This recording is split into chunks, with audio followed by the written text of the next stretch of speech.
She stepped off the train into nothing. No husband, no home.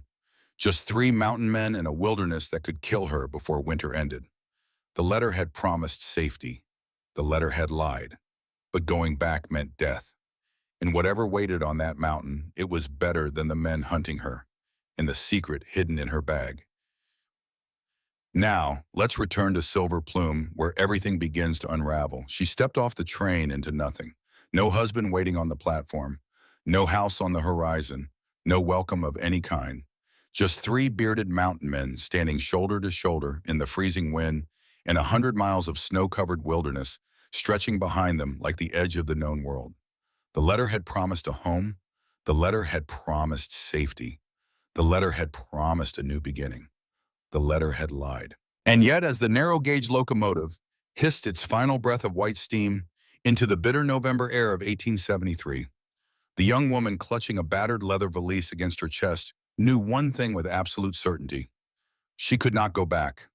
Going back meant death. And whatever waited for her on that frozen mountain, however terrible, however lonely, however far from everything she had ever known, it was better than the alternative. It was better than the men who were looking for her. It was better than the truth hidden in the false bottom of her bag. Before we go further into this story, if you are new here, take a moment to hit that subscribe button. I share new frontier stories every week, and I would love to have you along for the ride. Drop a comment below and tell me where you are listening from tonight. Now let us get back to Silver Plume, Colorado territory, where three brothers are about to meet a woman who will burn their carefully built world to the ground. The Silver Plume Railroad Depot sat at nearly 9,000 feet above sea level, perched on a narrow shelf of rock and timber where the air was thin enough to make a strong man lightheaded and the winters were cruel enough to kill a careless one. It was not a place that attracted the faint of heart. The men who came here were miners with fever, bright eyes prospectors chasing the last veins of silver trappers who preferred the company of animals to people, and the occasional traveling preacher brave enough or foolish enough to bring God to a place that seemed designed to prove his absence. Three men stood on the wooden platform, their massive frames dwarfing every other soul in sight. They were the Blackwood brothers, and they were waiting for a woman none of them truly wanted. Josiah Blackwood stood at the center. He was the eldest at 36, and he looked like a man carved from the very granite of the Rocky Mountains. Everything about him spoke of hard use and harder survival. His face bore the geography of windburn and exposure, and a jagged scar ran the length of his jaw, a permanent souvenir from a grizzly bear 3 winters prior.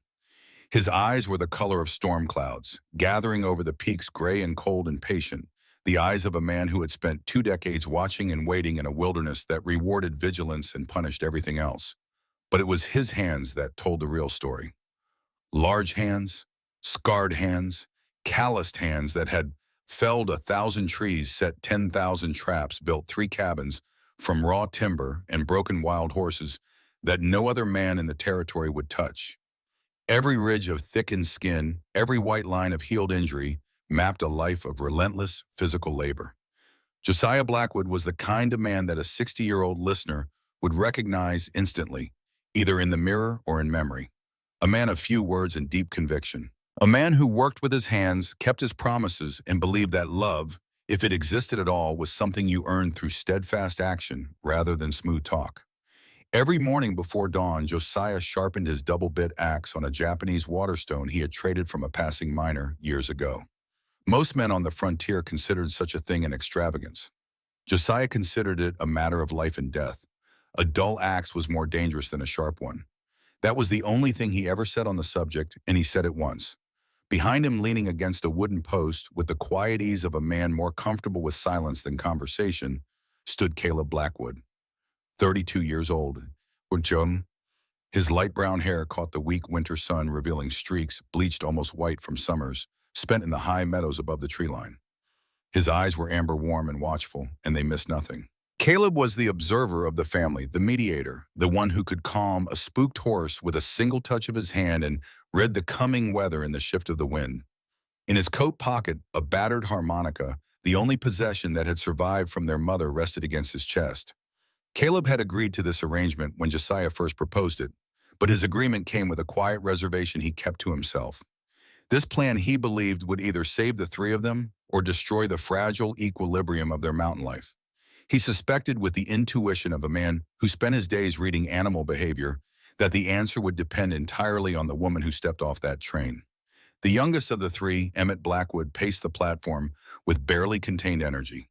28 years old, auburn hair streaked with copper highlights beneath a battered cowboy hat pushed back on his head. Green eyes that blazed with the particular fire of a man who had never once in his life learned to keep his opinions to himself. Emmett had fought this idea from the start, and he was not shy about saying so. "This is a fool's errand, Josiah." His breath formed clouds in the freezing air.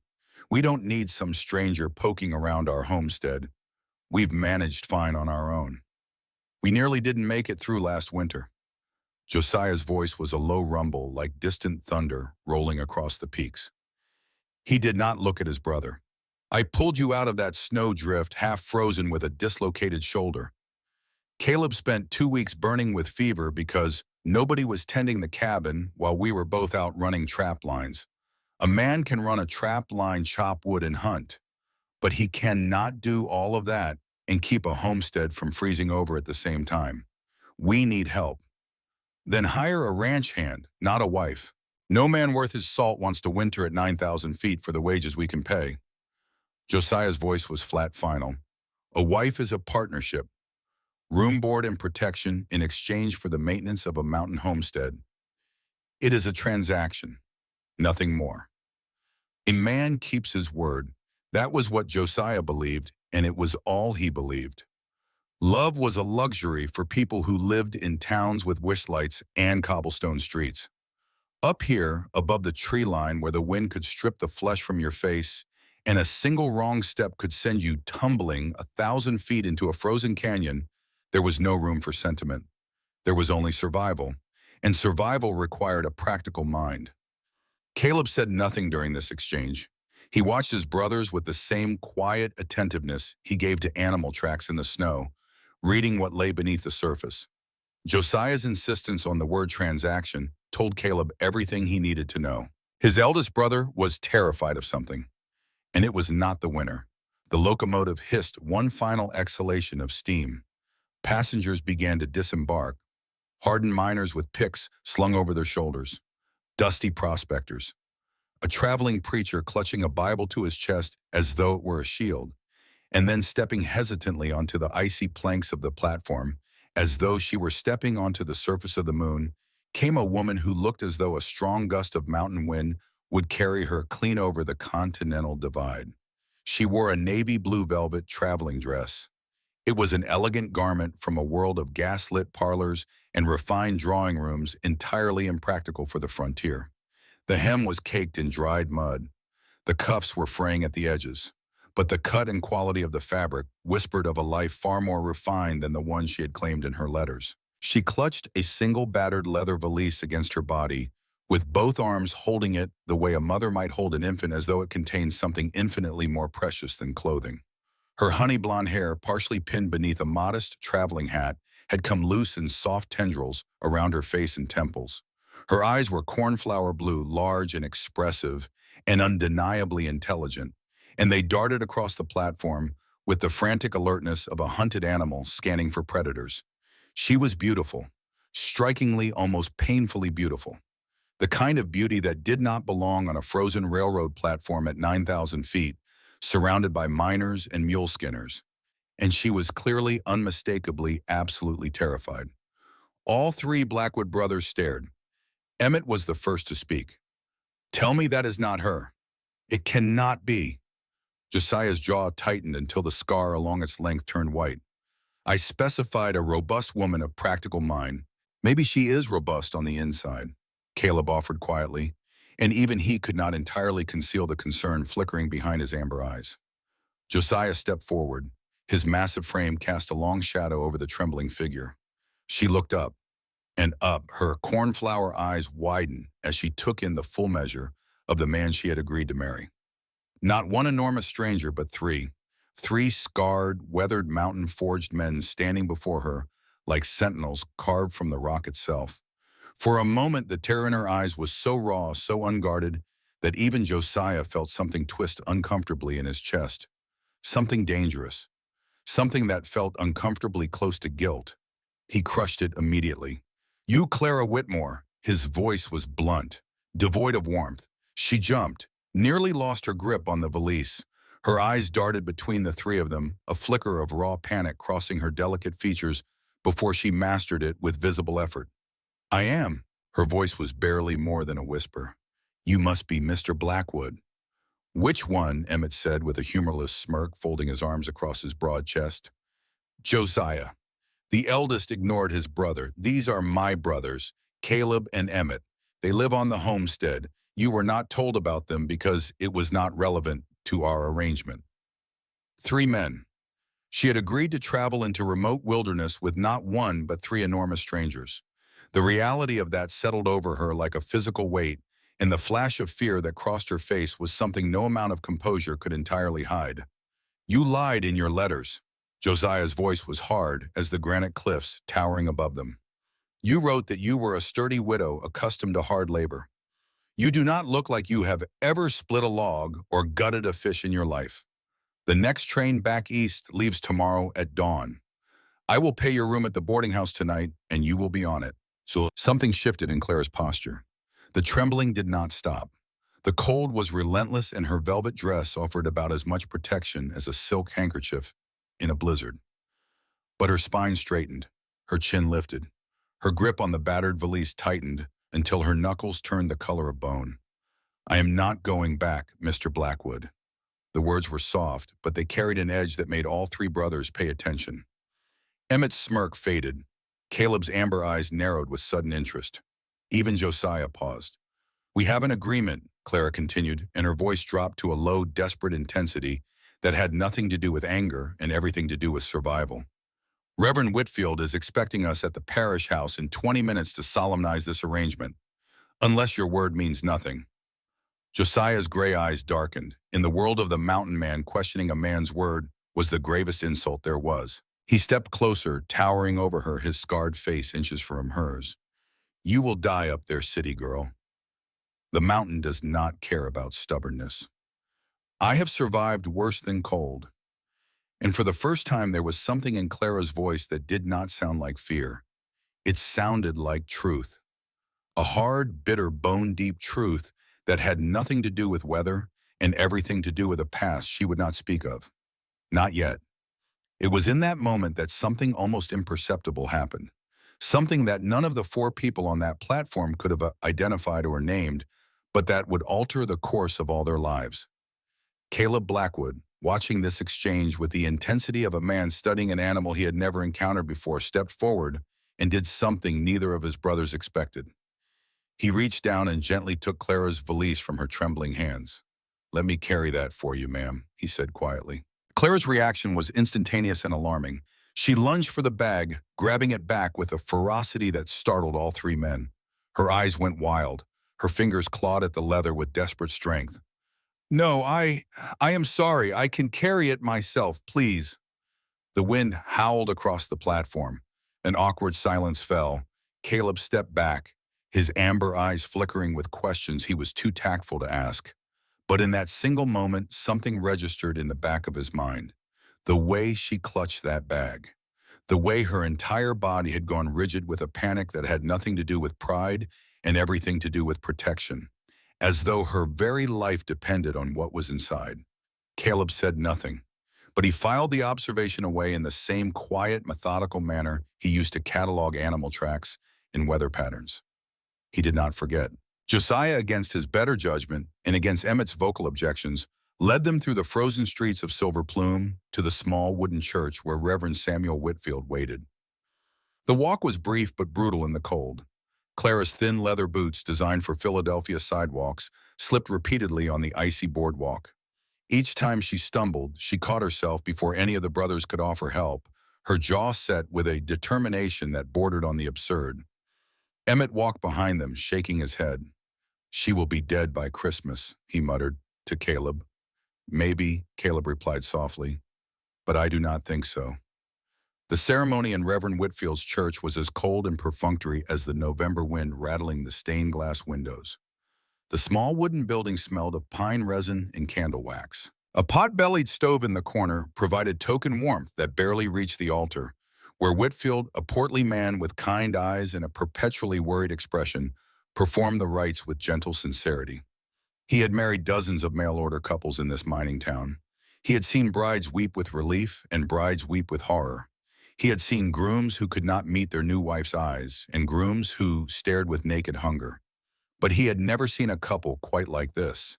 A bride who was so clearly out of place that she might as well have arrived from another planet, yet who refused to leave with a stubbornness that bordered on ferocity. And a groom whose face was carved from stone and whose gray eyes betrayed nothing, absolutely nothing of what lay beneath. Clara and Josiah exchanged no smiles, no rings, only signatures on a marriage certificate. Clara's hand trembled as she wrote Clara Whitmore on the line, and for just a fraction of a second, her pen hovered over the paper as though some part of her rebelled against writing a name that was not truly hers. Caleb noticed. He always noticed. The journey up the mountain was agonizing. Josiah rode his gelding at the front of the trail. Caleb led a pack mule loaded with supplies. Emmett rode rear guard, his Winchester rifle resting across his saddle, his green eyes scanning the tree line from habit. Clara was given a gentle but stubborn mare named Bess, selected by Caleb specifically for her steady temperament on treacherous mountain trails. The trail wound through dense stands of ponderosa pine and blue spruce along terrifying switchbacks where the mountainside fell away into vast canyons churning with wind-driven snow. The altitude hit Clara halfway up.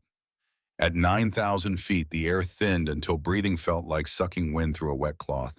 Her face went pale as parchment. Her grip on the saddle horn turned white. Black spots danced at the edges of her vision and the world tilted dangerously sideways. But she did not utter a single word of complaint. Josiah did not look back. He told himself he did not care whether the city girl stayed on her horse or fell off it. But his ears were tuned behind him, listening with the involuntary alertness of a man whose instincts ran deeper than his stubbornness, listening for the sound of a body hitting frozen ground. Emmett, riding behind Clara, watched her sway dangerously in the saddle. His initial hostility warred with something he could not suppress, the deep bred in the bone. Blackwood compulsion to protect that which was under their roof, under their responsibility, under her name. He nudged his horse forward until he was riding alongside her. Breathe slow. His voice was gruff. He did not look at her. Through your nose. Short breaths. The air is thinner up here than anything you have known.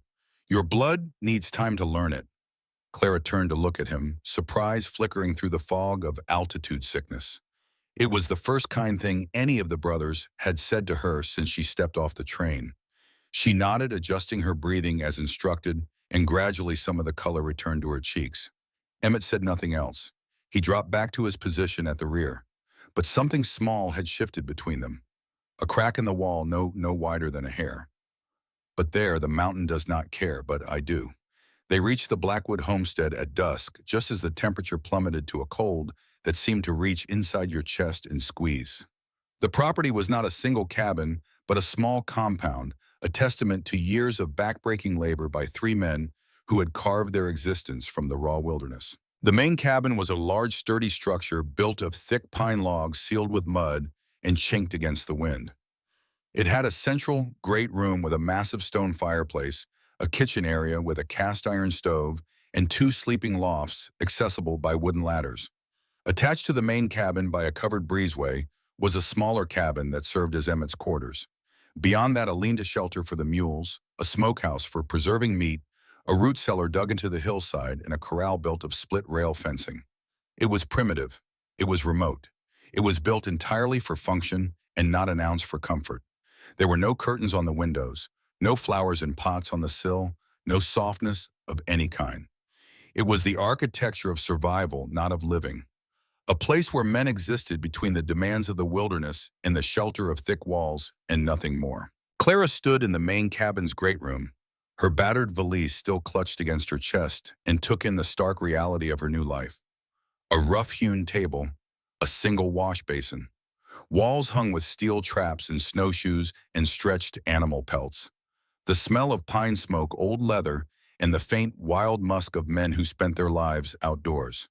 Not a single book, not a single picture, not a single thing that suggested a life beyond mere endurance. Josiah laid out the sleeping arrangements with military efficiency. The smaller loft is yours. Private. Caleb and I sleep in the main loft. Emmett has his own cabin. You will have your own space. A flicker of relief crossed Clara's face that she could not entirely hide, and Josiah noticed it, and something about that flicker of fear in a woman's eyes when she considered the sleeping arrangements in a house full of strange men made his jaw tighten in a way that had nothing to do with anger and everything to do with a sudden fierce protective instinct he did not want to examine. Flour and salt pork are in the larder, he continued, hanging his heavy canvas coat on a peg by the door. I will show you the well tomorrow. The stove needs feeding every 4 hours through the night, or the water pipes will freeze and crack. Caleb handles the animals. Emmett runs the far trap line. I do the timber cutting and the near traps. Your job is the cabin. Everything inside these 4 walls is your responsibility. He paused, then added almost as an afterthought, assuming you do not freeze to death tonight. It was not a joke. Nothing about Josiah Blackwood suggested he was capable of humor. Clara set her precious valise down with the care of a woman placing a sleeping child in its cradle. She tucked it into the deepest corner of her loft where it would be hidden from casual view. Then she squared her narrow shoulders, unpinned her hat with fingers still trembling from the cold, and said quietly, I will make supper. What followed was a domestic catastrophe that would have been comedic if the stakes were not so desperately high. Clara had never operated a cast-iron wood-burning stove in her life. She knelt on the hard wooden floor, striking match after match, her fingertips staining yellow with sulfur, stubbornly fighting to coax flame from kindling. She did not know that dry pine needles caught faster than wood shavings. She did not know that the flue had to be opened before lighting the fire, or the cabin would fill with smoke. She did not know that cast iron needed to be heated slowly, that thermal shock from a roaring blaze could crack the metal and ruin the only stove for 40 miles. Caleb appeared silently in the doorway. He watched her struggle. He considered helping. Instead, he watched her figure it out on her own. Watched the moment she realized the flue was closed. Watched her burn her fingers on the iron handle and bite back the cry of pain, refusing to show weakness. Watched the small, hesitant flame finally catch the tinder and grow, fed by her breath and her will, until the fire crackled to life inside the old stove. The salt pork she cooked was burned almost beyond recognition. The biscuits she attempted were so hard they could have served as ammunition for a frontier cannon. The coffee was weak and bitter and tasted like regret boiled in creek water. It was without question the worst meal any of the Blackwood brothers had ever consumed. And every single one of them had eaten raw elk jerky in a blizzard. Josiah ate it, every bite. He did not complain. He did not compliment. He simply ate methodically and completely, then rose from the table and went outside to check the mule corral. And in that simple act, that refusal to criticize, that willingness to eat a terrible meal without a single word of complaint, Clara glimpsed something about Josiah Blackwood for the first time. He was not a cruel man. He was a man who had built walls around himself so thick that even he had forgotten what lay inside. He ate her ruined food not because it was good, but because she had made it, because she had tried. And in the world of Josiah Blackwood, where trying could be the difference between life and death, trying was enough. Emmett took one bite of the biscuit, grimaced, and opened his mouth to deliver what was certain to be a devastating critique. But Caleb caught his eye across the table and gave a single, barely perceptible shake of his head. Emmett closed his mouth. He ate the biscuit, every rock-hard jaw punishing bite.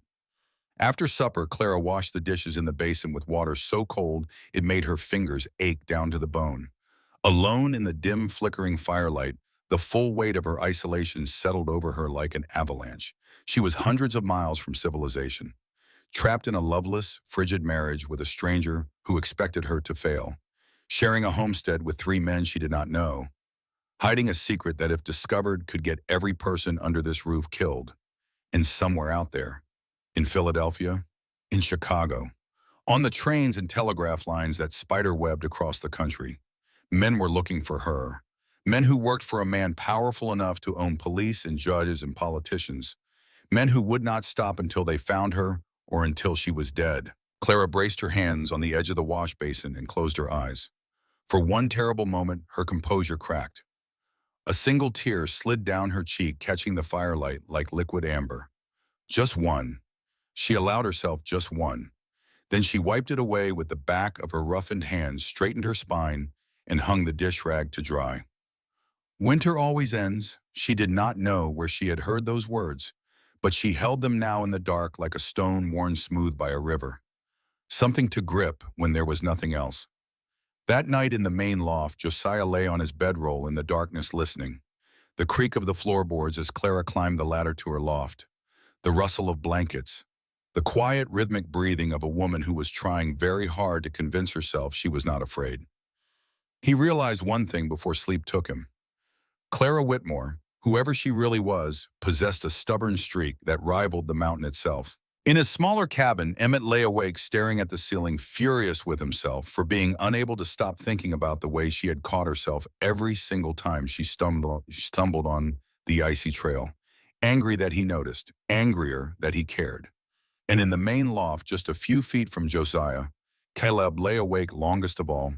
He was thinking about the valise, about the way Clara sounded her name with that fractional hesitation, about the quality of her ruined velvet dress, far too expensive for a widow from St. Louis accustomed to hard labor, about the way she flinched at unexpected sounds with the particular quality of fear that belonged not to a woman unused to the wilderness, but to a woman who had been hunted. Clara Whitmore was lying about who she was. Caleb was as certain of this as he was certain the snow would fall tomorrow. The question that kept his amber eyes open in the darkness long after his brothers had surrendered to sleep was simple.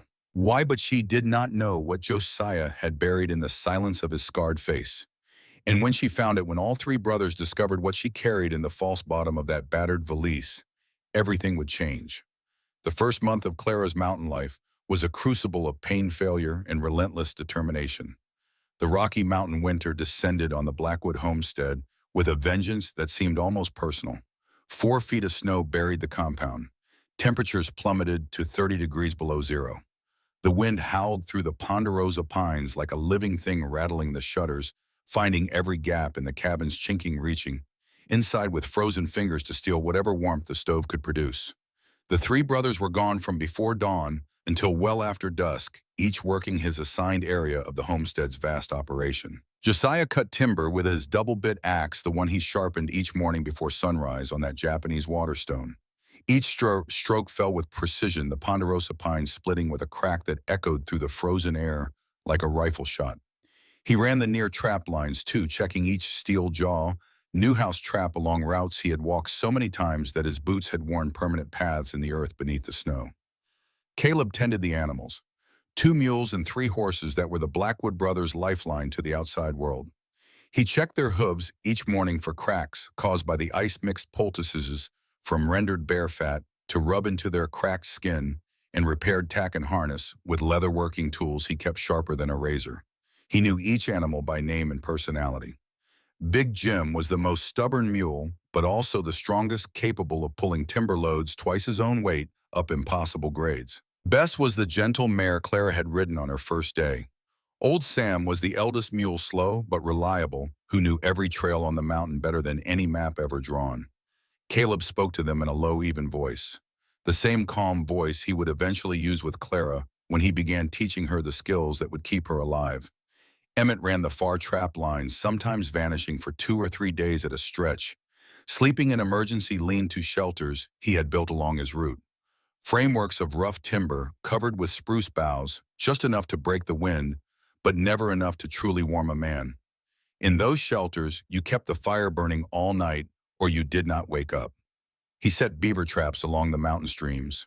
Newhouse number 4s, the standard of the era, steel-jawed mechanisms that required considerable strength just to open and set.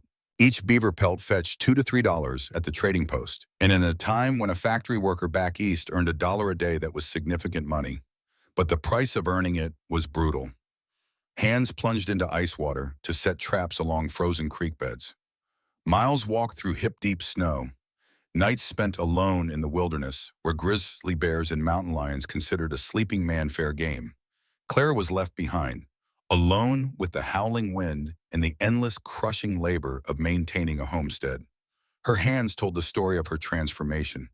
Hands that had once been soft and pristine, the hands of a woman who spent her days with pen and ink, filling columns of numbers in leather-bound ledgers, became within weeks a landscape of blisters, burns, and calluses. She learned to chop kindling without burying the hatchet in her shin, though she came dangerously close twice before she figured out the technique. The secret she discovered was to set the wood on the chopping block hold, the small axe at a 45-degree angle, and let the weight of the blade do the work instead of forcing it with arm strength. Caleb taught her this not with words but by chopping 3 pieces in front of her, letting her observe the rhythm, the angle, the way he inhaled on the upswing and exhaled on the downstroke. She watched. She always watched. She learned to haul water from the half-frozen creek 100 yards below the cabin, smashing through the new ice each morning with a heavy iron rod that raised blisters on her palms that broke and bled and froze in the bitter air.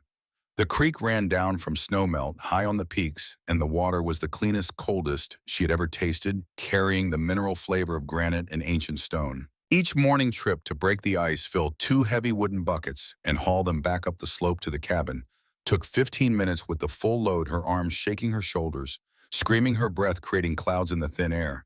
She learned to render tallow in a soap, stirring a pot of hot fat over the fire, adding wood ash in the precise ratio Caleb had taught her, pouring it into molds and waiting for it to harden in the cold. She learned to mend heavy canvas trousers with fingers so numb she could barely hold the needle, using a thick sailmaker's needle and wax thread from a small leather kit Caleb kept.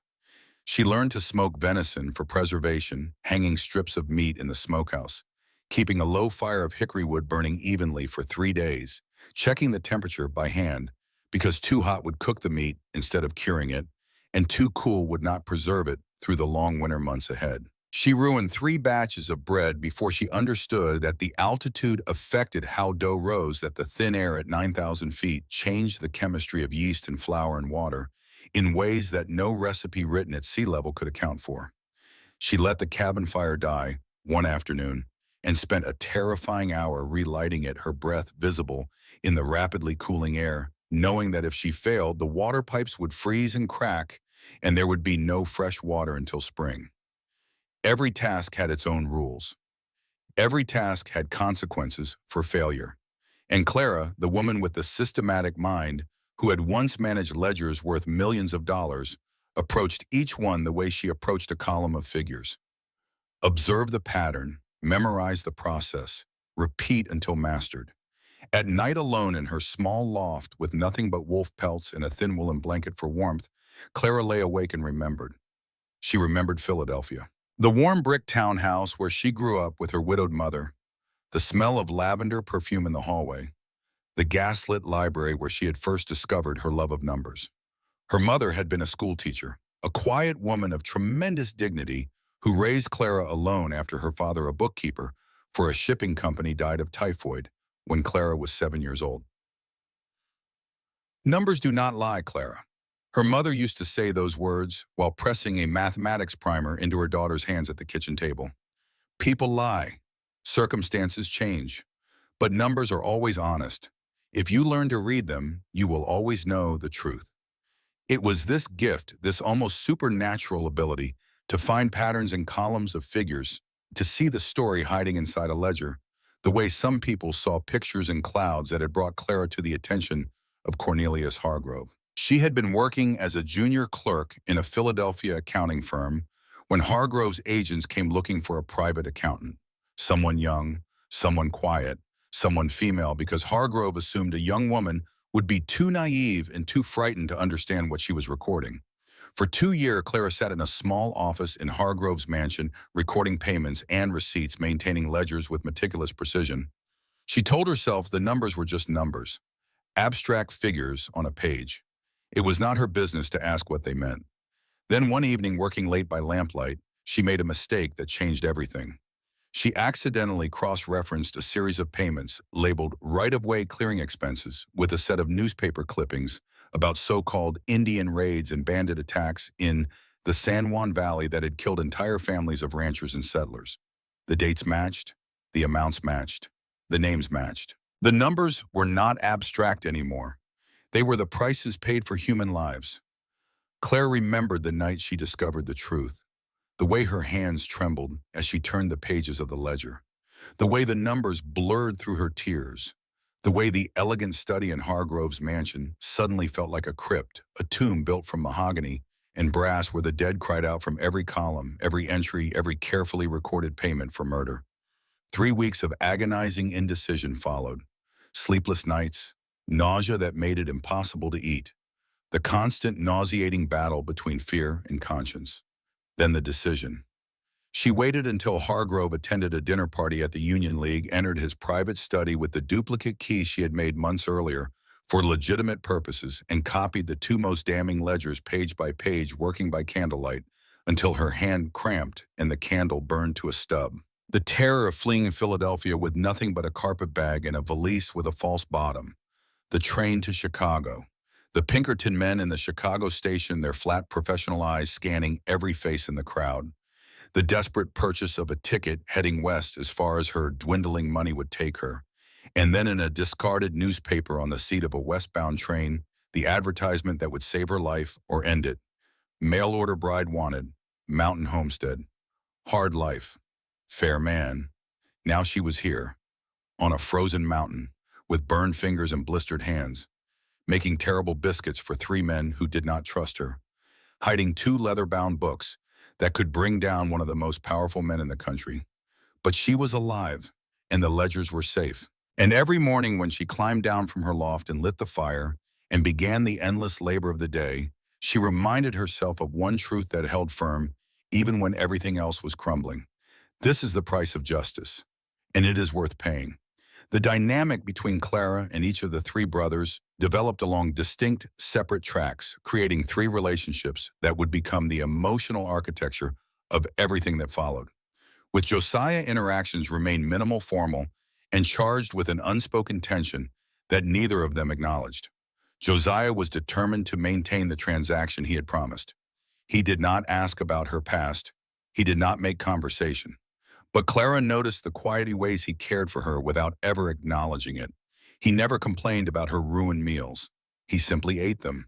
He started leaving extra chopped kindling by the cabin door so she would not have to strain with the axe. One morning she found that someone had lined her boots with fresh rabbit fur to keep her feet warm.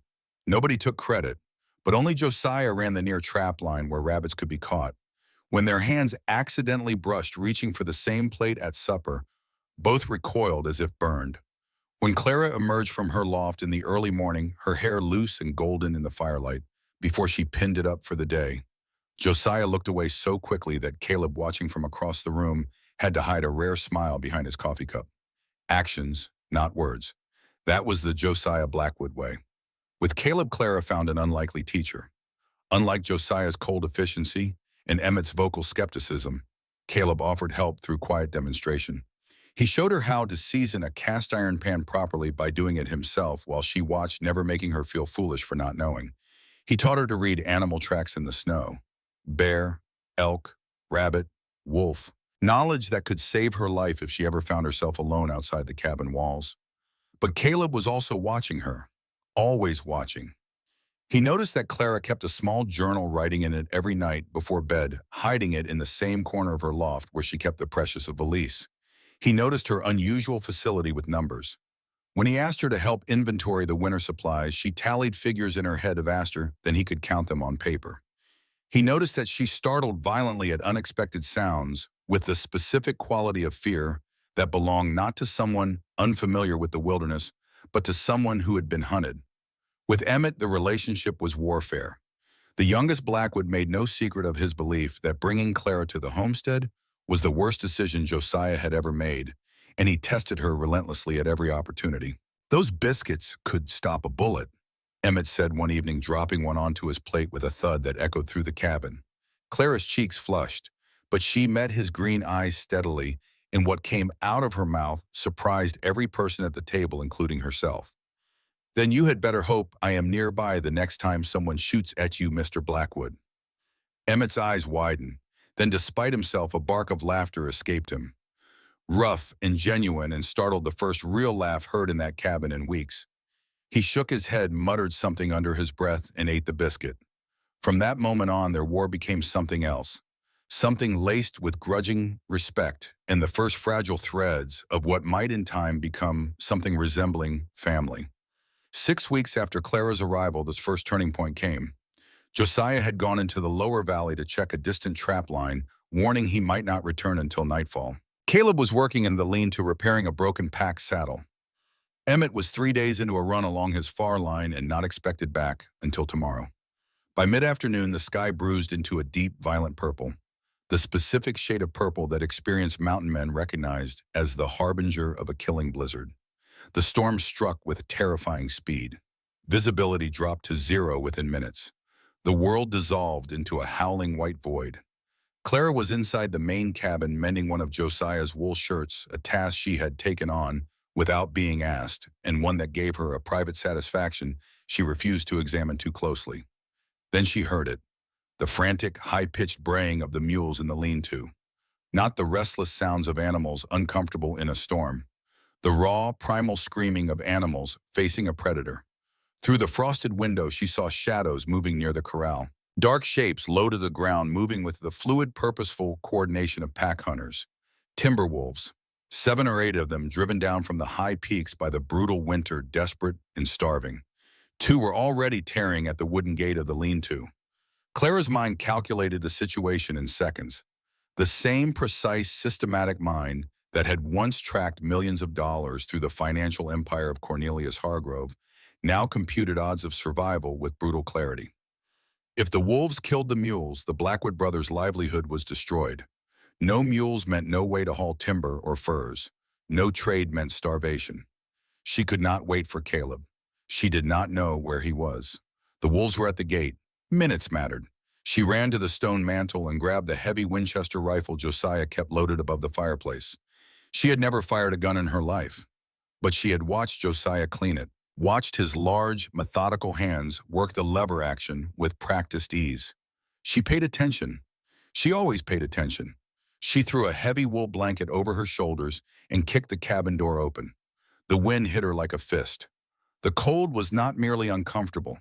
It was a searing, burning agony against her face, her hands every exposed inch of skin. She waded into thigh-deep snow, raising the Winchester to her shoulder. The rifle weighed nearly 10 pounds, and her arms trembled violently with the effort of keeping it level. The lead wolf turned, a massive gray male with yellow eyes that seemed to lurk in the swirling snow. It saw her. It abandoned the gate and lowered its head lips, pulling back from yellowed fangs, a growl resonating in its chest like the warning rumble before an avalanche. It began stalking toward her through the drifts. Clara's heart hammered against her ribs like a trapped bird. Her vision narrowed to a tunnel. The rifle barrel, the wolf's eyes, the impossible distance between them. She squeezed her eyes shut for a fraction of a second. A prayer, a curse, a promise to herself that she would not die here, not like this, not before the contents of that battered leather valise reached the hands of a federal judge in Denver. She opened her eyes, aimed down the barrel, and pulled the trigger. The recoil slammed into her shoulder like a kicking horse, knocking her backward into the snow. Pain exploded through her shoulder and collarbone. She scrambled up, gasping, and worked the lever action with numb fingers. Pull down, push up, the way she had watched Josiah do it. But it was not necessary. The lead wolf lay motionless in the snow, a dark stain spreading beneath it. The rest of the pack wheeled and vanished into the whiteout, swallowed by the blizzard, as though they had never existed. When Josiah staggered through the blizzard 2 hours later, half frozen and exhausted, he stopped dead at the sight of the dead wolf near the lean-to. Inside the cabin, Clara sat by the fire, her face white as chalk, nursing a shoulder that was already turning deep purple. He knelt beside her chair, gently, so gently it seemed impossible for hands that could fell a tree in minutes. He pushed the fabric of her dress aside to examine the bruise spreading across her shoulder and collarbone. His calloused fingers were warm against her cold skin, and Clara shivered, not from the temperature. "You could have been killed," Josiah murmured, his gray eyes meeting her blue ones with an intensity that compressed the air between them. "I told you I was not going to be a burden," Clara whispered. They remained like that, Josiah kneeling, his hand on her shoulder, Clara looking down into his eyes, the fire crackling. And something profound and irreversible shifted in the foundation of what existed between them. That is what a good man does. He protects what matters. And in that moment, kneeling on the rough wooden floor of his cabin, Josiah Blackwood realized that Clara Whitmore Whoever she truly was had begun to matter. In the weeks that followed, something changed in the Blackwood homestead. Small things, wordless things, the language of people who have forgotten how to speak of tenderness. Josiah returned one evening to find something on the table that stopped him in his tracks. A pair of gloves. Heavy deerskin work gloves, hand-stitched with small, precise stitches lined with rabbit fur. Clara had cut and sewn them from a piece of deerskin Caleb brought back from his trap line, measuring Josiah's hands by observation alone. By watching him hold a coffee cup, grip an axe handle, pick up a plate. She had calculated the dimensions with the mathematical precision of a woman who once managed ledgers worth millions. He picked them up. They fit perfectly. He did not thank her. He did not know how. But when Clara glanced up from her mending, she saw that he was wearing them, and the ghost of something that was not quite a smile touched the scarred corner of Josiah Blackwood's mouth. That night, Clara found a small jar of wild honey on her shelf in the loft. A rare, expensive luxury bartered from the trading post miles down the mountain, left without a word, without explanation. Two gifts exchanged in silence in the language of people who have lost the ability to speak about what matters most. The cold, practical marriage Josiah had orchestrated was being consumed slowly and inexorably by something neither of them had planned for, and neither of them could stop. But the warmth spreading through the Blackwood homestead was not the only fire approaching. Far below, in the smoky saloons and telegraph offices of Georgetown, a man in a fine charcoal wool suit was asking questions, showing a photograph, getting closer. Somewhere on the wind, the sound of a noose tightening. Silas Pruitt had caught the scent. 2 weeks after the wolf attack, Josiah Blackwood rode down the mountain to Georgetown for supplies. He despised civilization. He always had. The noise of it, the smell of it, the way people in town stood too close and talked too much and asked questions that were none of their business. Georgetown was a bustling frontier hub of transient miners, dusty prospectors, and merchants who would sell you a rusty nail for the price of a gold nugget if they thought you were desperate enough. The general store, the assayer's office, and the saloon formed the unholy trinity of frontier commerce, and Josiah visited all three with the grim efficiency of a man who wanted to spend as little time among other human beings as physically possible. At the general store counter, he placed his order with the same methodical precision he brought to everything. 40 pounds of flour, 10 pounds of salt, 5 pounds of roasted coffee beans, 2 boxes of .44 caliber cartridges for the Winchester rifles ammunition that also fit the Colt revolvers, which was one of the reasons the Blackwood brothers swore by that particular combination, a coil of manila rope, and 2 pounds of sugar. The sugar was new. Josiah had never bought sugar before. It was an extravagance, the kind of thing he would have dismissed as wasteful nonsense 6 months ago. But Clara liked a small spoonful in her morning coffee. He had watched her stir it in with that careful, precise motion that characterized everything she did, and he had noticed the way her eyes softened when she took that first sip, as though for one brief moment, the weight she carried on her narrow shoulders lifted just enough to let her breathe. He did not acknowledge this reason to himself. He simply added sugar to the list.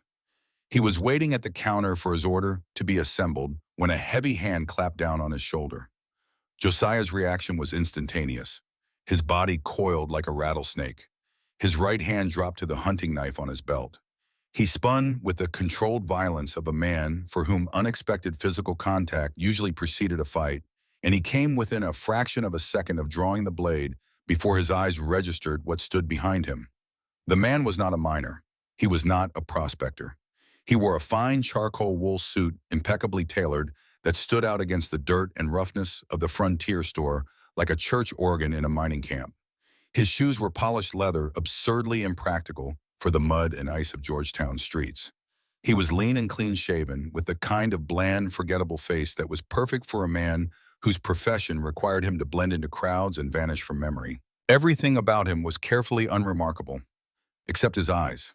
His eyes were flat and gray, like river stones, polished smooth by cold water, running over them for 1,000 years.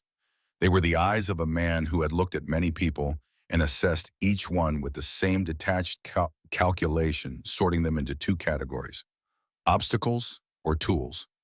Named Silas Pruitt, the man displayed a silver Pinkerton agency badge pinned onto his vest with the casual confidence of someone accustomed to the effect that particular piece of metal produced. "I am looking for a fugitive from Philadelphia." He reached into his breast pocket and withdrew a worn tintype photograph.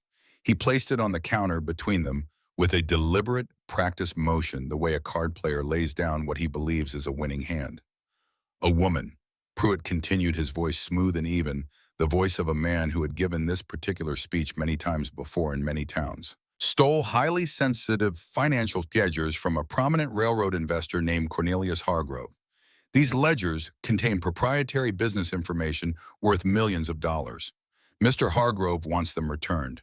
The woman is a common thief, nothing more." He tapped the photograph with one manicured finger. "Goes by the name Clara Whitmore, though that is almost certainly false. Real name is Clara Josephine Aldridge. Rumor has it she got off a train near here a couple of months back." Josiah looked down at the tintype. The image showed a younger Clara, adorned in silk and pearls, her honey blonde hair elaborately styled in the fashion of Philadelphia high society, seated in a photographer's studio with the rigid formal posture of a woman born into a world of gaslights and drawing rooms. She was unmistakable. Those cornflower blue eyes, that heart-shaped face, that particular set of the jaw that spoke of determination masquerading as delicacy. His wife. The woman who had sewn him deerskin gloves lined with rabbit fur, measuring his hands by observation alone. The woman who had walked into a blizzard with a rifle she had never fired and killed a wolf to save his mules. The woman whose soft, rhythmic breathing in the loft below his own had become the sound he listened for each night before sleep would come. She was not Clara Whitmore. She was not a widow from St. Louis. She was a fugitive hunted by one of the most powerful men in the country, and the hunter was standing 3 feet away smiling. Josiah kept his expression as flat and unreadable as a frozen pond. 20 years in the wilderness had given him an animal's ability to mask his reactions, to show nothing to a potential predator, to become stone when stone was what survival demanded. He slid the photograph back across the counter toward Pruitt. "Never seen her." His voice was a low, steady rumble. "Mountain is a big place, mister. A lot of folks come up here looking to disappear. Most of them just end up dead." Pruitt's smile vanished. His flat gray eyes narrowed, studying Josiah's face with the cold professional interest of a man reading a trail for signs of passage, searching for broken branches and disturbed earth. "Is that right? Because the station master in Silver Plume mentioned a rather large gentleman, fitting your exact description, hauling a city woman up the mountain about 6 weeks back. A mail-order bride," he said. "Station master drinks too much of his own moonshine," Josiah replied calmly. He dropped a silver dollar onto the counter for his supplies, hoisted the 50-pound sack of flour over his shoulder as though it were a pillow, and turned his back on the detective. "I would be careful if I were you, Mr. Blackwood," Pruitt said to his retreating back. Josiah stopped. He had not given his name. "Oh yes, I know who you are." Pruitt's smile returned, thin and sharp as a blade drawn across a whetstone. "Josiah Blackwood, you and your brothers run a trap line and timber operation up above Silver Plume. Recently married, according to the county records, to a woman named Clara Whitmore." He let the pause stretch. Funny coincidence, that name. Josiah did not turn around. His massive frame was perfectly still, but beneath his coat, every muscle was coiled with the readiness of a predator who has been cornered and is calculating whether to fight or wait. "You have a nice setup up there, Blackwood. 3 brothers, a homestead, a good living. Shame if it all went away because of a woman you barely know. Harboring a fugitive is a federal offense. Think about that." Josiah walked out into the cold without another word. But as he mounted his gelding and pointed it toward the mountain trail, his mind was a thunderstorm of calculations. Pruitt knew his name, knew about the homestead, knew about the marriage. The station master in Silver Plume had talked because of course he had. Gossip was the currency of frontier towns, more valuable than silver and traded just as freely. The county marriage records were public documents. Every trail of information led directly back to the cabin where Clara slept in the loft below his own, clutching a battered valise with a false bottom full of secrets. A man keeps his word. Josiah had spoken those words 1,000 times in his life. He had built his entire existence around them. His word was the only currency he recognized, the only wealth that mattered on a mountain where gold was worthless and a handshake sealed a bond stronger than any legal contract. He had given Clara his word that she would have room board and protection. He had stood in Reverend Whitfield's church and signed a marriage certificate, but he had given his word to a woman who did not exist. Clara Whitmore was a fiction. The woman in his cabin was someone else entirely. Someone with a real name and a real past, and enemies powerful enough to hire Pinkerton detectives. The question burning in Josiah's chest as he rode through the freezing air was not whether Clara had lied. She had. The question was whether the lie changed anything that mattered. He did not ride straight home.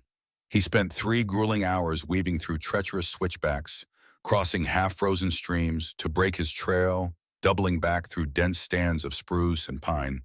He stopped frequently to scan the terrain behind him, watching for the telltale signs of pursuit. Disturbed snow, broken branches, the flash of movement that did not belong to the natural rhythm of the forest. He was not followed. But he knew with the certainty of a man who had tracked prey for 20 years that Silas Pruitt was not the kind of hunter who chased his quarry directly. He was the kind who waited, who watched, who hired others to flush the game toward the guns. By the time Josiah reached the homestead, the moon was high and full, casting long skeletal shadows of bare aspens across the snow. The cabin windows glowed with warm firelight. Smoke curled from the chimney in a lazy spiral that dissolved into the stars. It was the picture of frontier domesticity, a home, a hearth, a life built from nothing by 3 men and their own bleeding hands. And it was all balanced on a lie. Clara was waiting up, mending one of Josiah's woolen socks by the firelight. The golden glow caught the coppery strands in her honey blonde hair and softened her features, and when she looked up at the sound of the door, a tentative smile touched her lips. A fragile, growing thing, that smile. It had appeared more frequently in recent weeks, a little warmer each time, a little less guarded. It was the kind of smile that made Josiah's chest tighten in ways he could not afford. The smile faltered and died when she saw the storm brewing in his gray eyes. Josiah dropped the supplies heavily onto the floor. He barred the heavy oak door behind him. He did not remove his coat. He stood towering over her, and the silence in the cabin stretched and stretched until it felt like a bowstring drawn to the breaking point. Cornelius Hargrove. 2 words, spoken softly, and all the color drained from Clara's face as though someone had pulled out a plug and let the blood run out of her. The socks slipped out from her fingers and fell to the floor. She shrank back in her chair, the breath hitching in her throat with a sound that was almost but not quite a sob. "How," she whispered. "A Pinkerton man named Silas Pruitt is down in Georgetown." Josiah's voice was devoid of anger, but heavy with something worse. The weight of betrayal. The cold, crushing realization that the woman he had begun to trust, begun to feel things about that he had no name for, had been lying to him since the moment she stepped off the train. "He is flashing a tintype of you in your fancy Philadelphia silks. Says you stole financial ledgers from a railroad investor. Says your real name is Clara Josephine Aldridge. Says you are a common thief." He stepped closer. The firelight danced across his scarred jaw, throwing shadows that made his face look carved from something harder than flesh. "You told me you were a widow from St. Louis. You told me you were accustomed to hard labor." His voice dropped to a whisper, rougher than gravel dragged across stone. "Who did I marry, Clara? Who have I brought into my home, who is sleeping under my roof with my brothers?" Above them, in the main loft, Caleb lay absolutely still. His amber eyes were wide open in the darkness, his hand resting on his rifle. He heard every word. "Détendre." He did not move. He did not intervene.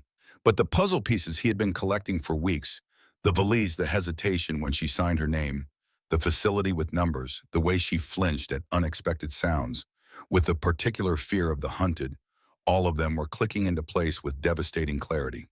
Clara closed her eyes. A single tear slid down her pale cheek, catching the firelight like liquid gold. She did not cower. She did not beg. She did not crumble. Instead, she stood up from the chair, squared her narrow shoulders, and faced the enormous scarred man before her with a dignity that was almost painful to witness. "My name is Clara Josephine Aldridge."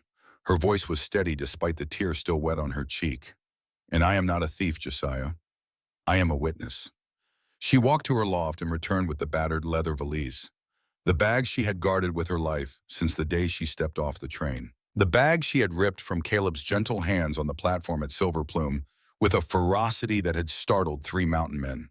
With trembling but determined fingers, she pulled back the inner lining, revealing a false bottom that had been sewn with the meticulous precision of a woman who understood that details were the difference between life and death. From it, she extracted 2 thick leather-bound ledger books. She placed them on the table between herself and Josiah, and the weight of what they contained seemed to press down on the rough pine surface like a physical force. "I was Cornelius Hargrove's private accountant," she began, and as she spoke, the weight of secrecy that had been crushing her for months began to lift from her shoulders like snow melting in spring sun. "I managed his personal financial records for 3 years. He hired me because I was young and quiet and female.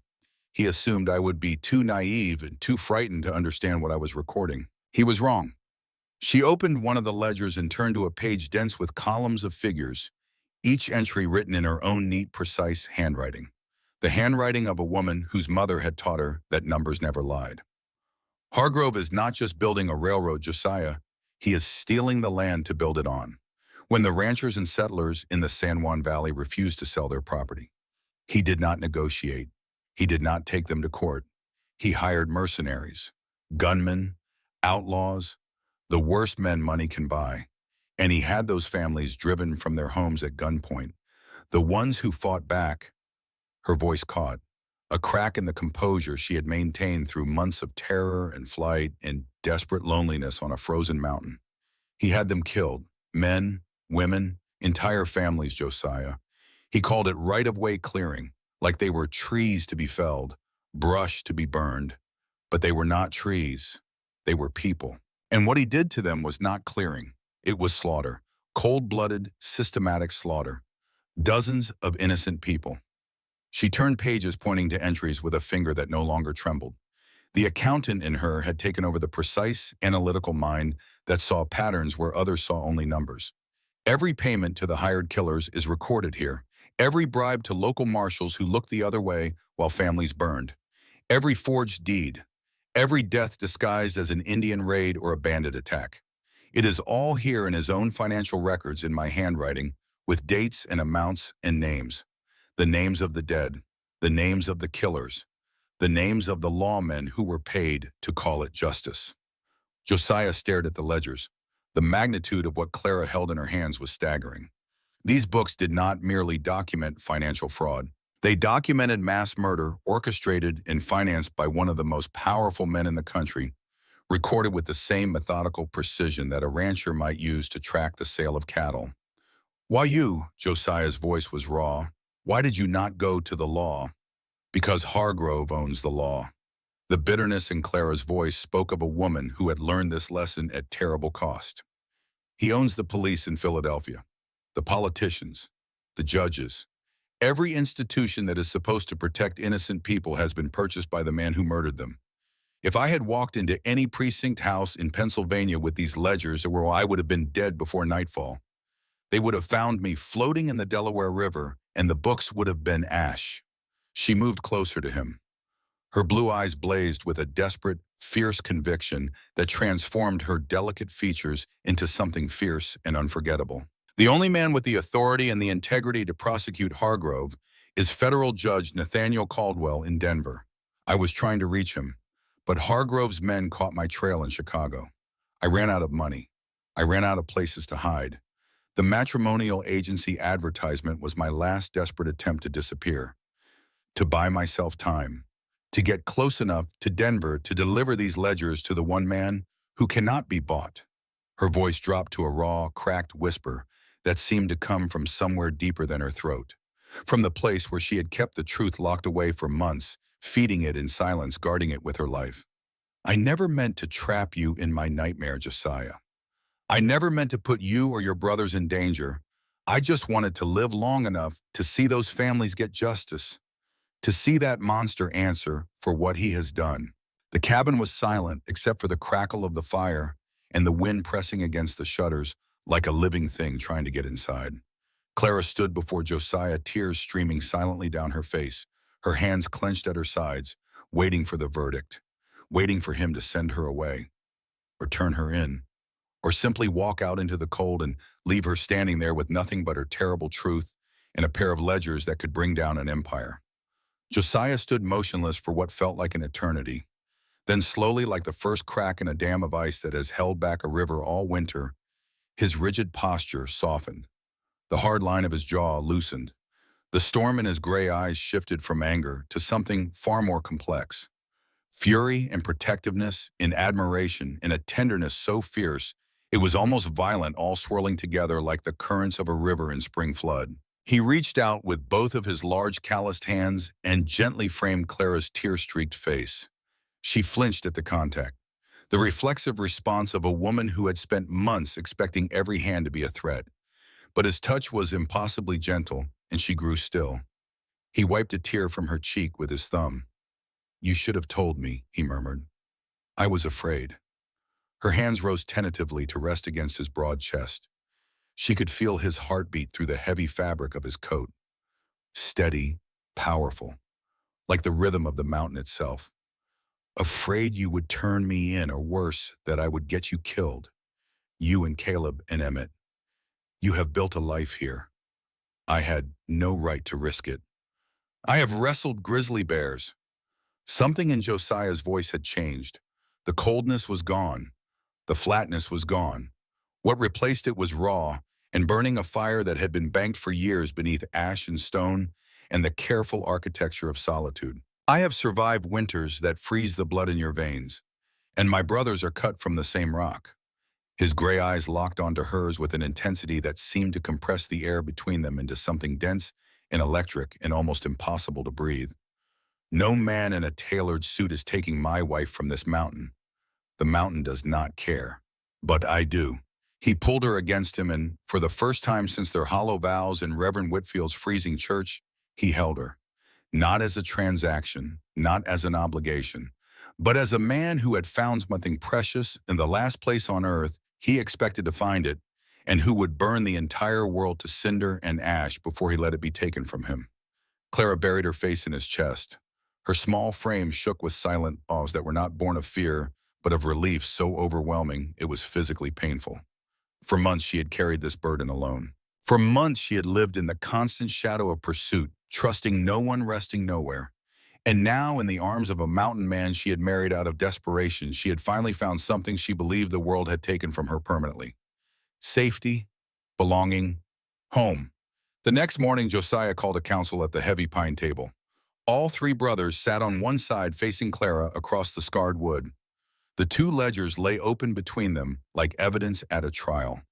Outside, the wind had died to a whisper, and the morning sun threw long golden shafts through the cabin windows, illuminating the dust motes that drifted through the still air. The mood was grave, charged with the weight of a decision that would alter every life at that table. Josiah had told Caleb and Emmett everything.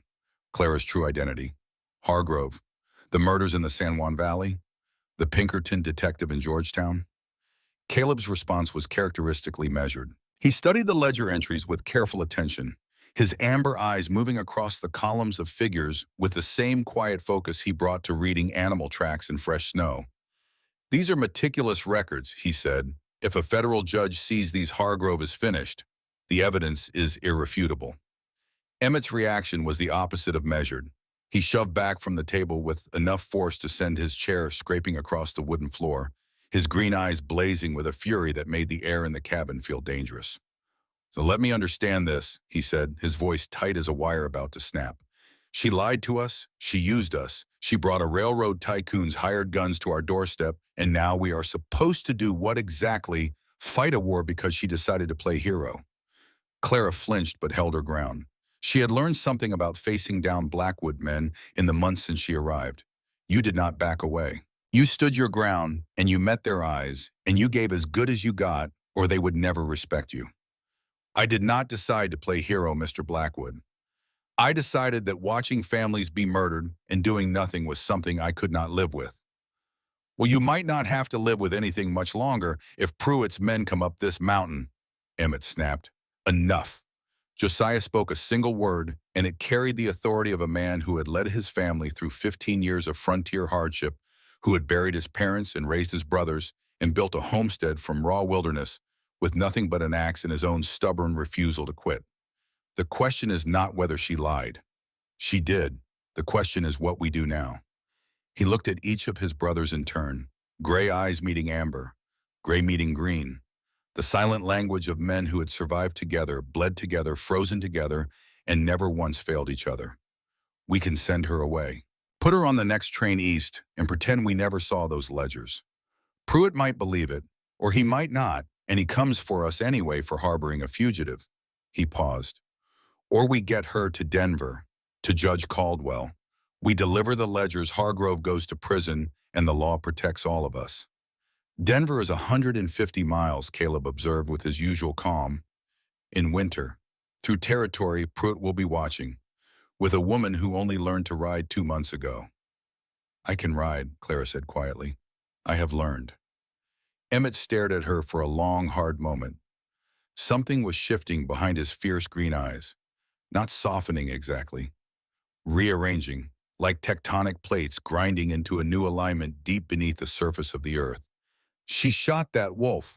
He said it almost to himself as though testing the weight of the fact against his anger. Dead center. First time she ever fired a gun in her life. He looked at his brothers. City Girl has more grit than half the men in Georgetown. It was not a declaration of support. It was not forgiveness, but it was enough. We are doing this, Josiah said. It was not a question. Caleb nodded. Emmett muttered something under his breath that might have been a prayer or a profanity, or both, then nodded as well. Clara looked at the 3 men across the table. 3 mountain men, scarred and weathered, who had just agreed to risk everything they owned and everything they were for a woman who had deceived them for justice for people they had never met, in a fight against an enemy with nearly limitless resources. Her eyes filled with tears she refused to let fall. Thank you, she whispered. Do not thank us yet, Emmett said, reaching for his Winchester and checking the action with a decisive click. Thank us when we are all still breathing on the other side, stronger together than apart. Josiah did not say those words aloud, but he thought them as he looked around the table at his brothers and his wife, and for the first time in his life, the word wife did not feel like a business arrangement. It felt like a vow. The days that followed were consumed by urgent preparation. Every hour mattered. Every day that passed gave Pruitt more time to gather intelligence, hire local gunmen, and map the approaches to the Blackwood homestead. Josiah developed a plan with the tactical precision of a military campaign. They could not take the main trail to Denver. Pruitt would have it watched. Instead, they would use an old mining trail that wound through the high passes, a route so treacherous and remote that only someone who knew these mountains the way the Blackwood brothers knew them would attempt it in winter. It would add 4 days to the journey, but it would be nearly impossible to track. Caleb prepared the animals with his usual quiet thoroughness. He selected the hardiest mules, shod them for ice travel with special cleated shoes. He forged himself in the small smithing set up behind the lean-to. He packed supplies for a week in the wilderness. Oats for the horses, dried hay for the mules, smoked venison and hardtack and coffee for the humans. He also taught Clara essential survival skills she might need. How to read the weather by the color of the sky and the behavior of the birds. How to find shelter in an emergency. How to build a fire with wet wood using the inner bark of dead birch trees as tinder, because it contained oils that burned even when soaked. Emmett's preparations were more direct. He distributed the arsenal across strategic positions around the compound. 3 Winchester Model 1873 rifles, the most reliable weapon on the frontier, each chambered for .44 caliber cartridges that also fit their Colt single-action Army revolvers. 8 boxes of ammunition, roughly 400 rounds in total. 3 sacks of blasting powder that Josiah kept in the root cellar for clearing stumps on the timberline. Emmett drilled Clara on loading and reloading the Winchester, making her practice the lever action until she could cycle through the mechanism with speed, if not with grace. You do not have to hit anything, Emmett told her with a bluntness that was oddly reassuring. You just have to make them think they will die if they take another step forward. Gunshots in the dark are terrifying whether they find their mark or not. And Clara did something that none of the brothers expected. She took the ledgers to the heavy pine table, lit every oil lamp in the cabin, and spent 3 consecutive nights creating a detailed summary of the evidence. She wrote out the key entries, explained the coding system Hargrove had used to disguise the payments. Horses meant mercenaries. Hay meant bribes. Fence repair meant destruction of evidence. She identified each victim by name and the date of their death. She cross-referenced the financial records with the forged land deeds. And she organized the entire document with the meticulous precision of a master accountant, presenting a case that could not be denied, could not be dismissed, could not be explained away by the most expensive lawyers in Philadelphia. If something happens to the ledgers, Clara explained, when Josiah found her still writing at 3 in the morning, her blue eyes red-rimmed with exhaustion, lamplight turning her hair to gold. There needs to be a document that explains what they contain, a summary that any judge or journalist could understand without needing to decode Hargrove's system. Josiah looked at the pages spread across the table. The meticulous, systematic deconstruction of a criminal empire laid out with the precision of a mind that saw patterns the way eagles saw prey from a height, and with a clarity that made hiding impossible. And he realized with a jolt of something that felt like awe that Clara Josephine Aldridge was not merely brave. She was brilliant. She was the most dangerous kind of weapon in the world, a quiet, precise mind that saw everything and forgot nothing. He pulled a chair beside her and sat down. "Show me," he said. Clara looked up at him, surprised. Then slowly a real smile spread across her face, not tentative, not fragile, warm and genuine, and opened, the first true smile he had seen from her, and it hit him somewhere behind his ribs with the force of a physical blow. She began to explain. They sat together until dawn, heads bent over the ledgers by lamplight, and something that had begun as a forced transaction deepened into a true partnership. A mountain man who read animal tracks and a city woman who read financial records, discovering that they spoke the same fundamental language, the language of patterns, the language of details, the language of truth hidden beneath the surface of things that most people never bothered to look at closely enough to see. In the loft above, Caleb lay awake listening to their quiet voices rising from below and smiled. In the precious days before their planned departure, the bonds between Clara and each of the three brothers deepened along their separate tracks. Josiah insisted on teaching Clara to shoot properly. They spent hours in the cold behind the cabin, Josiah standing behind her, his large hands guiding her arms, adjusting her grip on the Winchester, correcting her stance. His voice was patient in a way she had never heard from him before, as though teaching her to shoot was the first thing in their relationship that felt natural to him, the first language they truly shared. "The rifle is not heavy," he told her. "You are thinking of it as heavy. That is the problem. Stop fighting the weight. Think of it as part of you, an extension of your will. Where you look, it points. Where you want the bullet to go, it goes. Your body already knows how to do this. Your mind just needs to stop getting in the way." When she finally hit 3 targets in a row, tin cans balanced on fence posts at 50 yards, the pride in his gray eyes was so fierce and so unconcealed that Clara had to look away, overwhelmed by the intensity of it. Their evenings by the fire became a quiet ritual. Clara read aloud from a battered volume of Emerson she had found in the bottom of a supply crate, the only book in the cabin.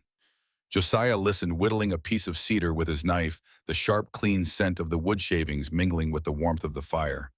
Neither spoke of what was growing between them, but when their eyes met across the firelit room, the air charged with an intensity that had nothing to do with temperature. Actions, not words.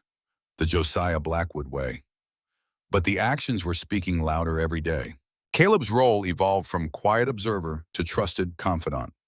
He was the brother Clara could talk to about the human things, the small things, the things that had nothing to do with ledgers or danger.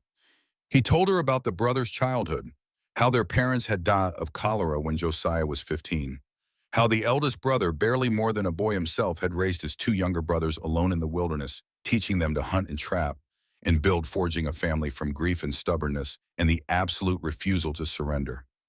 How they had built the homestead with their own hands over 5 years of labor that would have broken most men. In return, Clara shared fragments of herself, her love of mathematics, her mother who had taught her to read, her dream, foolish as it seemed now, of one day standing on the western shore and watching the sun set over the Pacific Ocean. "She belongs here," Caleb told Josiah one evening when Clara was outside feeding the chickens out of earshot, "whether she knows it yet or not. Josiah said nothing, but his scarred jaw tightened and his gray eyes went distant, seeing a future he had never permitted himself to imagine. Emmett's transformation was the most dramatic of all. The youngest Blackwood moved from open hostility to fierce protectiveness with the speed and totality of a summer storm rolling across the peaks. The turning point came when Clara, helping Emmett repair a section of the corral fence, drove a rusted nail through the heel of her palm. The wound was minor, blood and pain, but no real danger. Emmett's reaction was wildly disproportionate. He went pale. He cursed with a creativity that would have impressed a sailor. And then he took her injured hand in both of his and began cleaning and bandaging it with a gentleness so completely at odds with his rough exterior that it was almost comical. "Cannot have you getting lockjaw before we make it to Denver," he muttered, not meeting her eyes. "Josiah would skin me alive." Clara studied his bent auburn head as he wrapped her hand and understood something about Emmett Blackwood that perhaps even his brothers did not fully appreciate. Beneath the bluster and the temper, Emmett loved more fiercely than anyone she had ever known. His anger was not coldness. It was the overflow of a heart too full, a protectiveness so intense it could only express itself as fury. "Emmett, what?" "Thank you for everything." He looked up, startled. His green eyes met her blue ones, and for a single unguarded moment, his entire combative facade dropped away, revealing the young man underneath. Loyal, scared, ferociously devoted to his family. And this woman, this small, improbable, impossibly brave woman, had somehow become part of that family. "Do not go getting sentimental on me, Clara," Emmett said roughly, but he did not let go of her hand right away. 3 days before their planned departure for Denver, the world closed in around them. Boomer alerted first. The old blue-tick coonhound raised his head from his paws, hackles bristling along his spine, and let out a low rumbling growl that built from somewhere deep in his chest. Josiah and Emmett saddled up immediately and rode down to the lower trail to investigate. What they found turned Josiah's blood cold. Fresh tracks in the snow, at least 6 horses shod with iron, not the unshod ponies of passing Ute riders. The tracks circled the lower approaches to the homestead in a methodical pattern, mapping the terrain with professional thoroughness. Measuring distances, identifying sight lines, cataloging cover. Scouts. Pruitt was mapping the battlefield. "He is not coming himself," Josiah said, crouching in the snow, studying the track pattern with the same intensity he brought to reading elk trails. "He is hiring local muscle. Miners, drifters, men who know these mountains, men who can be bought for $20 and a bottle of whiskey." "How many?" Emmett asked, his hand resting on the Colt holstered at his hip. "Tracks suggest at least 6 riders, maybe more. He will want overwhelming numbers. Pruitt is not a fool." They returned to the cabin at a gallop. The timeline had accelerated. They could not afford to wait 3 more days. They needed to leave tonight under cover of darkness before Pruitt's men completed their reconnaissance and closed the net. But as Josiah was explaining the situation to Clara and Caleb around the table, urgency sharpening every word, Caleb delivered the news that changed everything. "The high pass is closed." His voice was quiet, and the simple statement fell on the room like a guillotine blade. "I checked this morning. An avalanche took out the upper trail 2 days ago. The snow is 20 feet deep across a quarter mile of the only passage through. It will not clear until the spring thaw." Silence. Absolute devastating silence. The main trail was watched. The high pass was blocked. They were trapped on the mountain with an enemy closing in from below and no way out above. Clara's face went white. She pressed her hand against the canvas satchel strapped beneath her coat, the one containing the ledgers wrapped in oilskin, and her fingers tightened on the fabric as though she could hold the truth itself in her fist. "Then we do not run." Josiah's gray eyes hardened to the color of steel left too long in the cold. "We fortify. We hold this ground. And when they come, we make them pay for every single step." Harder things have been survived. He had said that to himself 1,000 times over 20 years of mountain winters and grisly encounters and blizzards that tried to kill him and failed. He said it again now silently as he looked around the table at his brothers and his wife and understood that the next 24 hours would determine whether the Blackwood name lived on or died in the snow.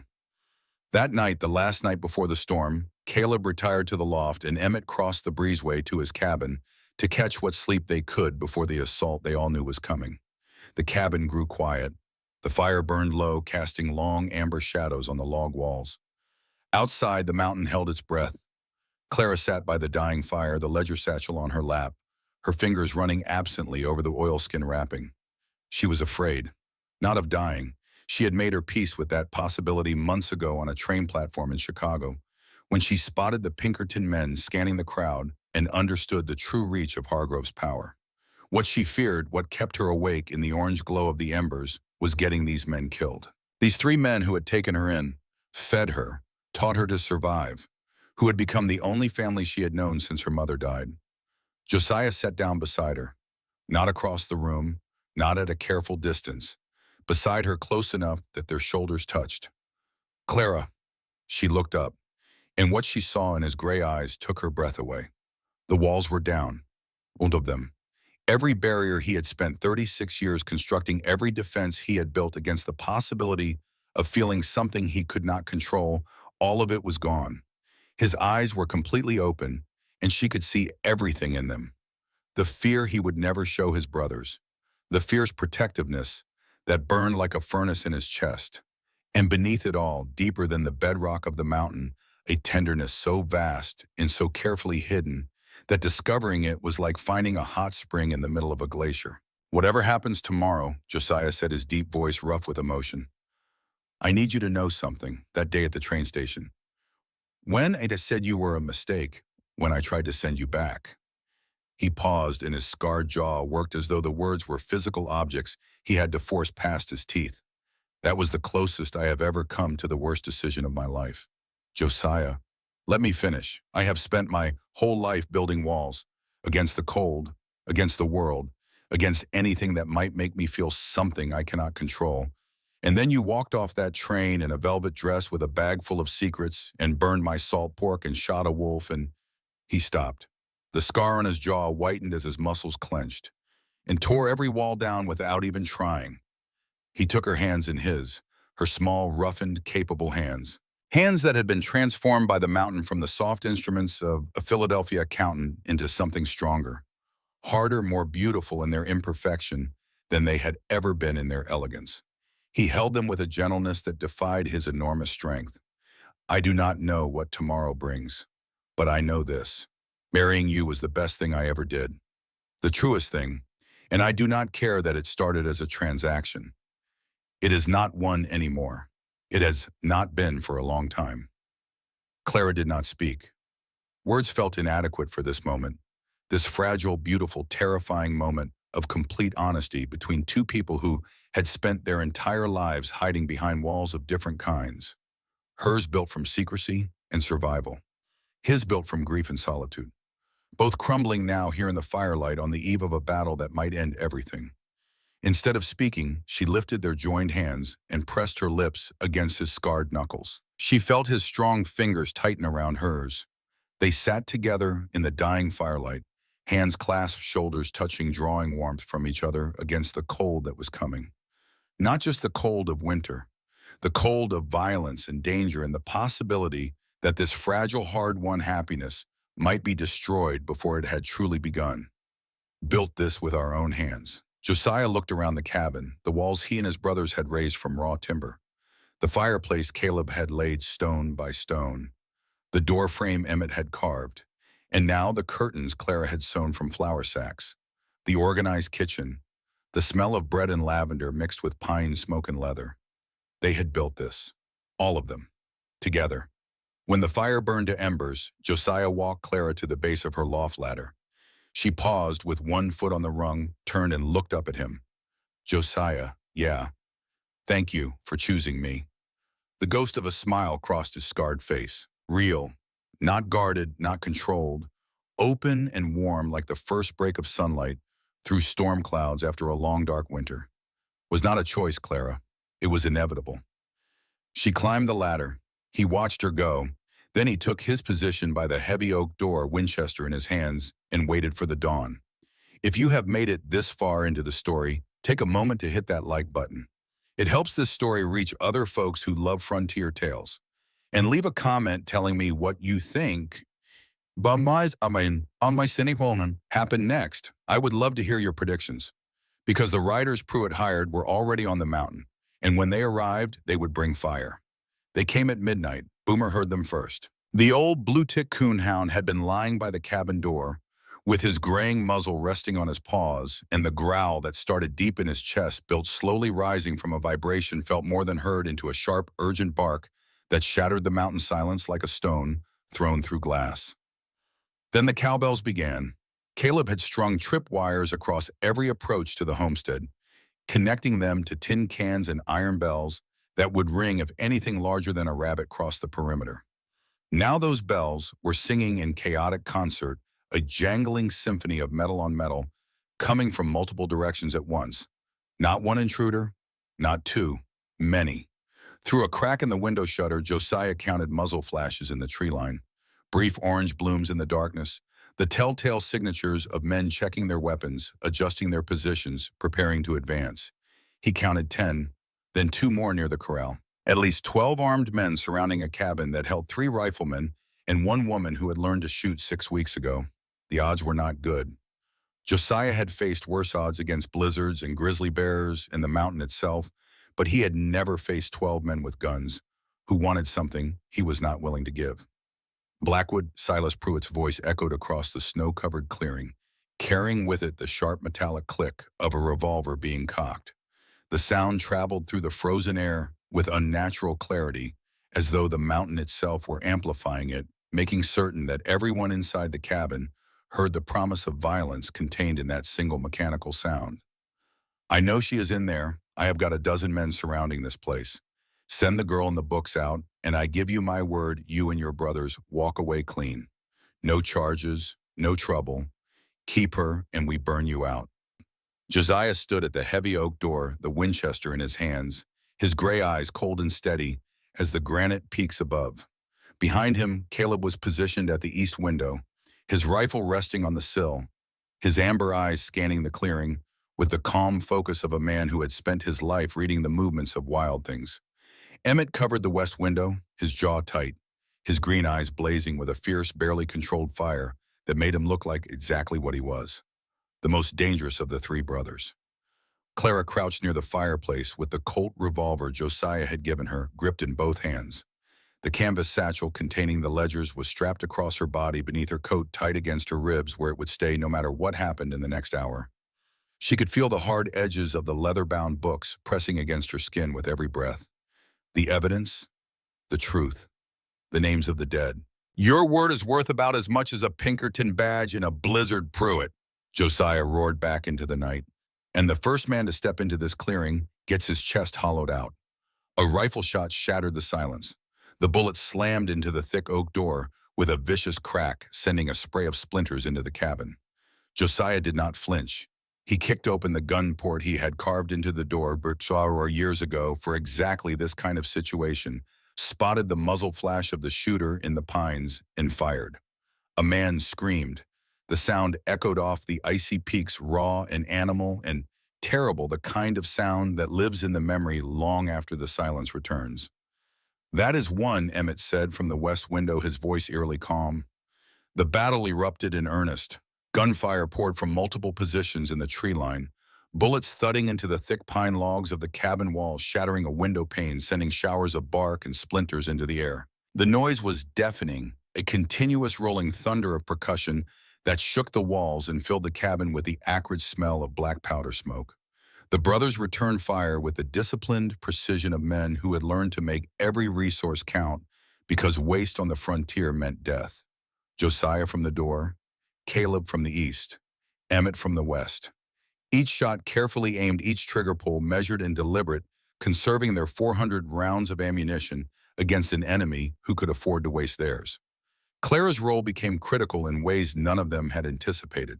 She became the reloader and the runner, keeping loaded rifles cycling to each brother's position.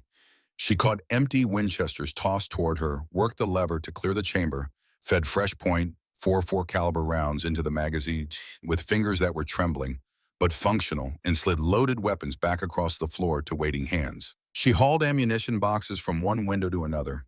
She kept the fire stoked so the cabin temperature would not plummet. She monitored the back wall for any attempt at flanking. "Reload," Emmett shouted, tossing his empty Winchester in Clara's direction without looking. She caught it, cleared the action, fed rounds into the loading gate with a speed that came from the same place her accounting precision came from, the part of her mind that worked in sequences and patterns and repetitive mechanical operations. She slid the loaded weapon back to him in under 20 seconds. Emmett glanced at her, startled by the speed. In the middle of a gunfight, surrounded by the crash of bullets, and the howl of wind, and the stink of powder smoke, the youngest Blackwood brother grinned. "That accountant training pays off," he said. And despite everything, despite the bullets and the darkness and the terror, Clara laughed. It was a wild, desperate, inappropriate sound, a laugh that had no business existing in the middle of a siege, and it was the bravest thing any of them had ever heard. The attackers rushed the cabin twice. Both charges were broken by the withering crossfire from the Blackwood brothers, who knew the terrain around their homestead the way they knew the bones in their own hands and could place shots into specific shadows at specific distances in near darkness. But the mathematics of the situation were merciless. Ammunition was finite. The attackers could afford to wait. Time was not on the side of the defenders. Then came the fire. "Torch the roof," Pruitt bellowed from somewhere in the darkness. Two men sprinted from the tree line carrying blazing pitch pine torches, their flames streaming behind them like orange banners. Caleb dropped the first man with a clean shot that sent him sprawling, face down in the snow, the torch sputtering and dying beneath him. But the second man was faster or luckier or both. He managed to hurl his torch in a high arc before Emmett's bullet caught him in the shoulder and spun him around. The flaming brands sailed through the night sky, trailing sparks, and landed with a solid thump on the dry, overlapping cedar shakes of the cabin roof. Within seconds, the wind caught the flames. The cedar shakes dried by years of mountain air, and sun ignited as though they had been soaked in kerosene. The crackle of burning wood grew from a whisper to a roar that began to drown out the gunfire. Thick, acrid smoke filtered through the ceiling boards, turning the air inside the cabin into a choking, blinding, suffocating hell. "We cannot stay in here," Caleb shouted, his eyes streaming, his voice muffled by the bandana he had pulled over his nose and mouth. Josiah had already moved. He crossed the cabin in 3 strides and grabbed one of the 3 sacks of blasting powder that Emmett had moved inside from the root cellar during the fortification. The same volatile mixture of sulfur and saltpeter he used for clearing stubborn stumps on the timberline. Enough explosive force to shatter granite. Enough to change the geometry of the battlefield in a single devastating instant. "Clara the Ledger, stay with you. Stay behind Caleb." His voice was commanding, absolute, the voice of a man who had been making life and death decisions since he was 15 years old and had never once gotten it wrong. "Emmett, cover the west. When I blow the charge, we go through the front and run for the ravine." "What about the cabin?" Emmett said, and for just a second his voice cracked. Just one small fracture in the hard shell of the youngest Blackwood brother. This cabin, this compound, this homestead that represented a decade of their lives, every log split by their hands, every stone laid by their backs, every nail driven by their sweat, everything they owned, everything they were. Josiah looked at his youngest brother, and in his gray eyes there was grief. Real, honest, undisguised grief. But beneath it, an iron resolve that went deeper than wood or stone. "It is wood and nails, Emmett. We can rebuild wood and nails. Built this with our own hands." And they would build it again. He tied a short fuse to the blasting powder sack. Caleb positioned himself behind Clara, shielding her body with his own one arm wrapped around her shoulders to keep her low. Emmett checked his Colt, spun the cylinder, and nodded. Josiah kicked the front door open just wide enough, lit the fuse with a lucifer match, and hurled the sack in a long arc into the deep snow near the tree line where the heaviest concentration of Pruitt's men had taken cover. "Down!" Josiah roared, throwing himself over Clara and Caleb. The explosion was apocalyptic. The concussive blast shook the mountain itself, sending a massive plume of snow and dirt and frozen earth and shattered pine fragments erupting into the night sky like a volcanic detonation. The shockwave rolled outward in a visible ring, flattening everything in its path, knocking the remaining attackers off their feet and scattering them across the clearing like dolls thrown by a petulant child. Windows in the cabin shattered inward. Boomer howled. The ground itself seemed to shudder and moan. "Now!" Josiah roared. "Move!" They burst from the burning cabin into the freezing night. Josiah led, firing his Winchester from the hip, with one hand the other gripping Clara's arm, and pulling her through the deep snow with the irresistible force of a man for whom failure was not a possibility he was willing to accept. Caleb flanked them on the right, his rifle up his amber eyes, scanning for threats, with the preternatural calm that was his gift. Emmett brought up the rear, firing methodically at any shadow that moved in the smoke-filled clearing, each shot placed with the precision of the best marksman in the Colorado Territory. Boomer bounded ahead of them through the snow, ears flat against his skull, instinct pulling him towards safety, the way it always had. Behind them, the Blackwood homestead burned. The cabin was fully engulfed now, a towering column of flame against the pitch-black mountain sky. Orange light flickered across the snow, casting their running shadows into grotesque dancing shapes. Embers swirled through the air like hellish fireflies carried on the updraft of superheated air. The sound of the fire was enormous, a roaring, consuming thing that seemed to devour not just the wood and stone, but the years themselves, 10 years of blood and sweat and brotherhood, turning to ash and smoke and memory. They were halfway to the ravine when a figure stepped out into the smoke directly in their path. Silas Pruitt. His fine charcoal suit was torn and blackened with soot. Blood trickled from a cut on his forehead where flying debris had struck him, but his flat gray eyes were steady, disturbed by the chaos around him, focused with the professional calm of a man who had done this kind of work many times before. The double-barreled shotgun in his hands was aimed at Clara's chest. "End of the line," Pruitt said. Everything slowed, the way moments do when death enters a conversation. The snowflakes falling through the firelight seemed to hang suspended in the air. The roar of the burning cabin faded to a distant murmur. The world contracted to a single point, the dark circle of the shotgun barrel. Clara's face pale and still, her blue eyes wide, but not afraid. Not anymore. She had spent too many months being afraid to be afraid now.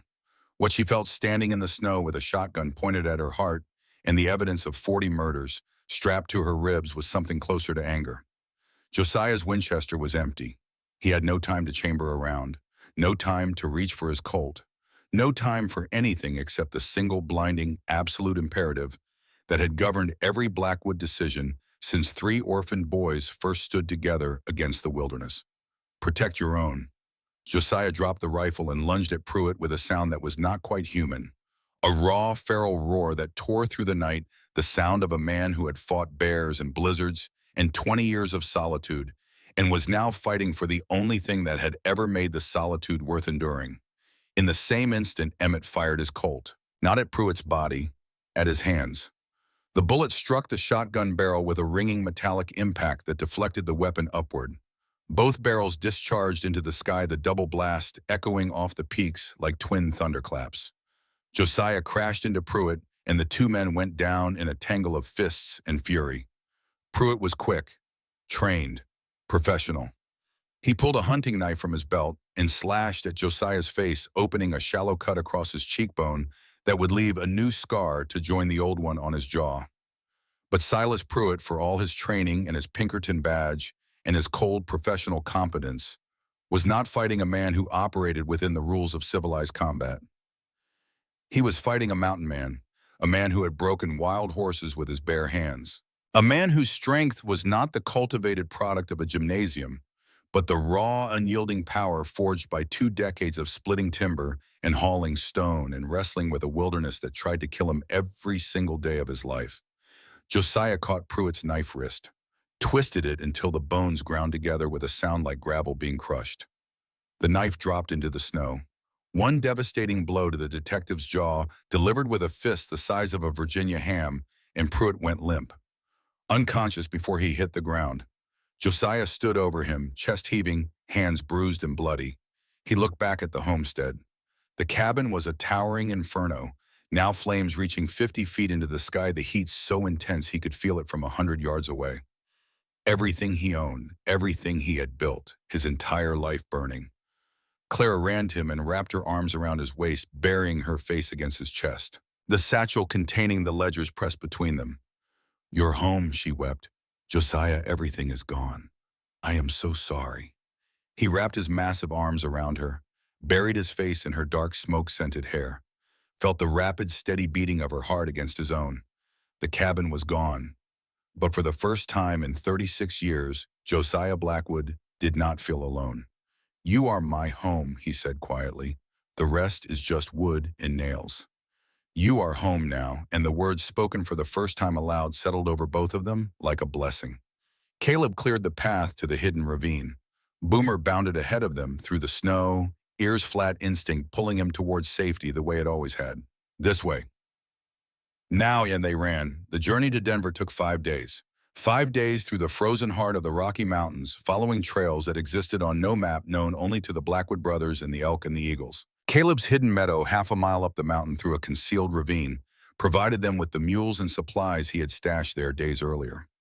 They set out along old mining paths abandoned since the gold rush of 1859, along game trails that deer had walked for 1,000 years, through stretches of unmarked wilderness where the only sound was wind and the crunch of snow beneath hooves.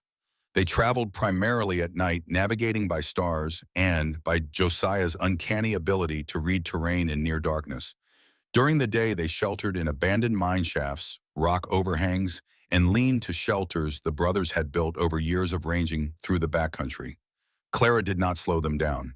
The months of hauling water and chopping wood and surviving at 9,000 feet had transformed her in ways that went beyond physical endurance. On the second day, they encountered a section of trail obliterated by a rock slide, forcing them to detour along a narrow ledge barely wide enough for a single mule. Below, a sheer drop of several hundred feet plunged into a frozen river canyon. The wind gusted hard enough to make the animals plant their hooves and refuse to move. Caleb went first, leading his mule with the calm authority of a lifetime spent with animals. Emmett followed. Clara was third. Halfway across the ledge, Bess stumbled on loose scree. The mare's back legs slid toward the edge. Clara felt the sickening lurch of gravity, the void opening beneath her like a mouth. She did not scream. She did not freeze.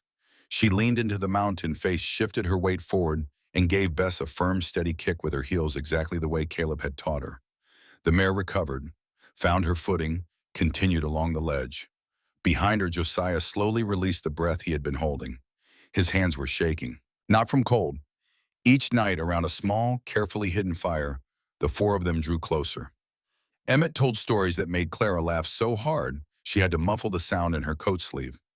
Caleb shared his quiet knowledge of the mountain, pointing to a grove of bare white aspen trunks gleaming in the moonlight. "They look like individual trees," he said, "but underneath they are all one organism, connected by their roots beneath the surface, like a family." On the third night, camped in a deep canyon, sheltered from the wind, Josiah sat beside Clara with their shoulders touching. "When this is over," he said, his deep voice barely above a murmur, "when Hargrove is in irons and the law says you are free, you could go anywhere, back to Philadelphia, New York, San Francisco. You could have any life you want." Clara was quiet for a long moment. Then she turned to look at him, her blue eyes luminous in the starlight. "I do not want any life," she said softly. "I want this one, right where you belong." Josiah reached for her hand in the darkness, his large, calloused fingers intertwined with her smaller, roughened ones. They sat in silence, watching the stars wheel overhead, and the mountain bore witness. On the fifth day, they reached Denver. The federal courthouse was a world away from the frozen mountain, brick and marble and gas lights and the rustle of papers and the click of polished shoes on polished floors. 3 enormous trail-worn mountain men in deerskin and denim escorted a slender young woman through the crowded corridors, forming a protective wall around her that parted the crowd like a ship's prow cutting water. People stared. Clerks stepped aside. A young attorney dropped his briefcase. At the entrance to the judicial chambers, a clerk took one look at their frontier appearance and attempted to turn them away. Emmett resolved this bureaucratic obstacle by lifting the clerk's desk approximately 3 inches off the floor with one hand while politely repeating their request to see Judge Caldwell. The clerk reconsidered his position with admirable speed. Federal Judge Nathaniel Caldwell was a silver-haired man with sharp eyes and a backbone made of the same material as the mountains the Blackwood brothers called home. He was one of the few federal judges in the Western Territories whose integrity could not be purchased at any price. And when Clara Josephine Aldridge sat down in his chambers and opened the 2 leather-bound ledgers on his desk, he listened for 4 uninterrupted hours. The three Blackwood brothers waited outside in the corridor, an incongruous sight on the polished marble bench. Josiah sat perfectly still, gray eyes fixed on the closed door. Caleb whittled a small wooden bird, his knife moving with steady precision. Emmett paced the corridor like a caged animal. "Sit down, Emmett," Josiah said without looking up. "You are scaring the lawyers." "Good," Emmett replied, continuing to pace. "Lawyers should be scared more often." Inside the chambers, Clara presented her case with devastating precision. She explained Hargrove's coding system. Horses meant mercenary payments. Hay meant bribes. Fence repair meant evidence destruction. She traced the flow of money from legitimate railroad accounts to the hands of killers, identified each victim by name and the date of their murder, and cross-referenced every entry with the forged land deeds that had been used to steal the property of the dead. She presented the 40-page summary document she had written by lamplight in the cabin, Josiah sitting beside her on the last night before the world burned down. "Numbers do not lie, Your Honor," Clara said when the judge asked how she could remember such specific details. "That is what my mother taught me. I remember them because they told me the truth when everyone else was lying." Within 48 hours, federal warrants were issued. United States Marshals were dispatched to Philadelphia. Cornelius Hargrove, railroad tycoon, political kingmaker, and architect of mass murder, was dragged from his mansion in irons before a crowd of stunned onlookers. Clara Josephine Aldridge was granted a full federal pardon. She was also awarded a substantial sum from funds recovered from Hargrove's frozen assets on behalf of the San Juan Valley victims. Enough money to buy a mansion in Denver, a brownstone in New York, passage to anywhere in the world. The newspapers called her a heroine. The surviving families of the murdered ranchers sent letters of gratitude that filled an entire post office box. A publisher in Boston offered a fortune for her memoirs. Clara read every letter. She considered every offer. She looked at the bustling streets of Denver, the gaslighted theaters, the fine restaurants, the world of comfort and culture she had been raised in. And then she bought lumber. Spring came to the Rocky Mountains in late April. The snow retreated up the peaks like a white tide pulling back from the shore. The mountainsides erupted with wildflowers, columbines in purple and white, Indian paintbrush in blazing orange, fields of alpine sunflowers turning their golden faces toward the warming sun. After the longest, darkest winter any of them had ever endured, the world was suddenly, recklessly, overwhelmingly alive. A wagon made its slow, careful way up the treacherous trail above Silver Plume, loaded with timber and nails and glass window panes, and a new cast-iron stove and sacks of flour and seed and bolts of fabric, and tucked carefully among the supplies a case of books. Clara drove the wagon. She wore denim and leather now, not velvet. Her honey-blonde hair was braided beneath a wide-brimmed hat. Her hands on the reins were roughened and capable, the hands of a woman who belonged to this land. At the top of the trail in the blackened clearing where the Blackwood homestead had stood, 3 men were already at work. Josiah swung his axe, shaping a massive pine log for the foundation of a new cabin. Caleb laid stones for a new fireplace, his movements precise and unhurried. Emmett framed a wall, whistling off-key, pausing occasionally to argue with Boomer about the optimal placement of a support beam. They heard the wagon before they saw it. They stopped. 3 sets of eyes, gray and amber and green, watched as Clara navigated the final switchback and brought the wagon into the clearing. Josiah set down his axe. He walked toward her with the long, steady stride of a man who knew exactly where he was going. When he reached the wagon, he offered his hand to help her down. Clara took it. When her feet touched the ground, she did not let go. "You came back," he said, and there was wonderment in his voice. The sound of a man who had spent his entire adult life expecting people to leave and had finally been proven wrong. "I told you, I do not want any other life. I want this one." Josiah raised her hand to his lips and pressed a kiss against her roughened knuckles, and his calloused fingers tightened around hers. Caleb stepped forward and placed the small wooden bird he had been carving throughout the journey into Clara's free hand. A mountain bluebird, perfectly rendered wings, spread in flight, the grain of the cedar creating the illusion of feathers. "For the new cabin," he said simply. "Every home needs something beautiful in it." Clara kissed him on the cheek, a sisterly gesture that turned the quiet middle brother pink to the tips of his ears. "Thank you, Caleb, for seeing me from the very beginning, when nobody else did." They held the real wedding on a morning in May, in the clearing where the new cabin was rising from the ashes of the old.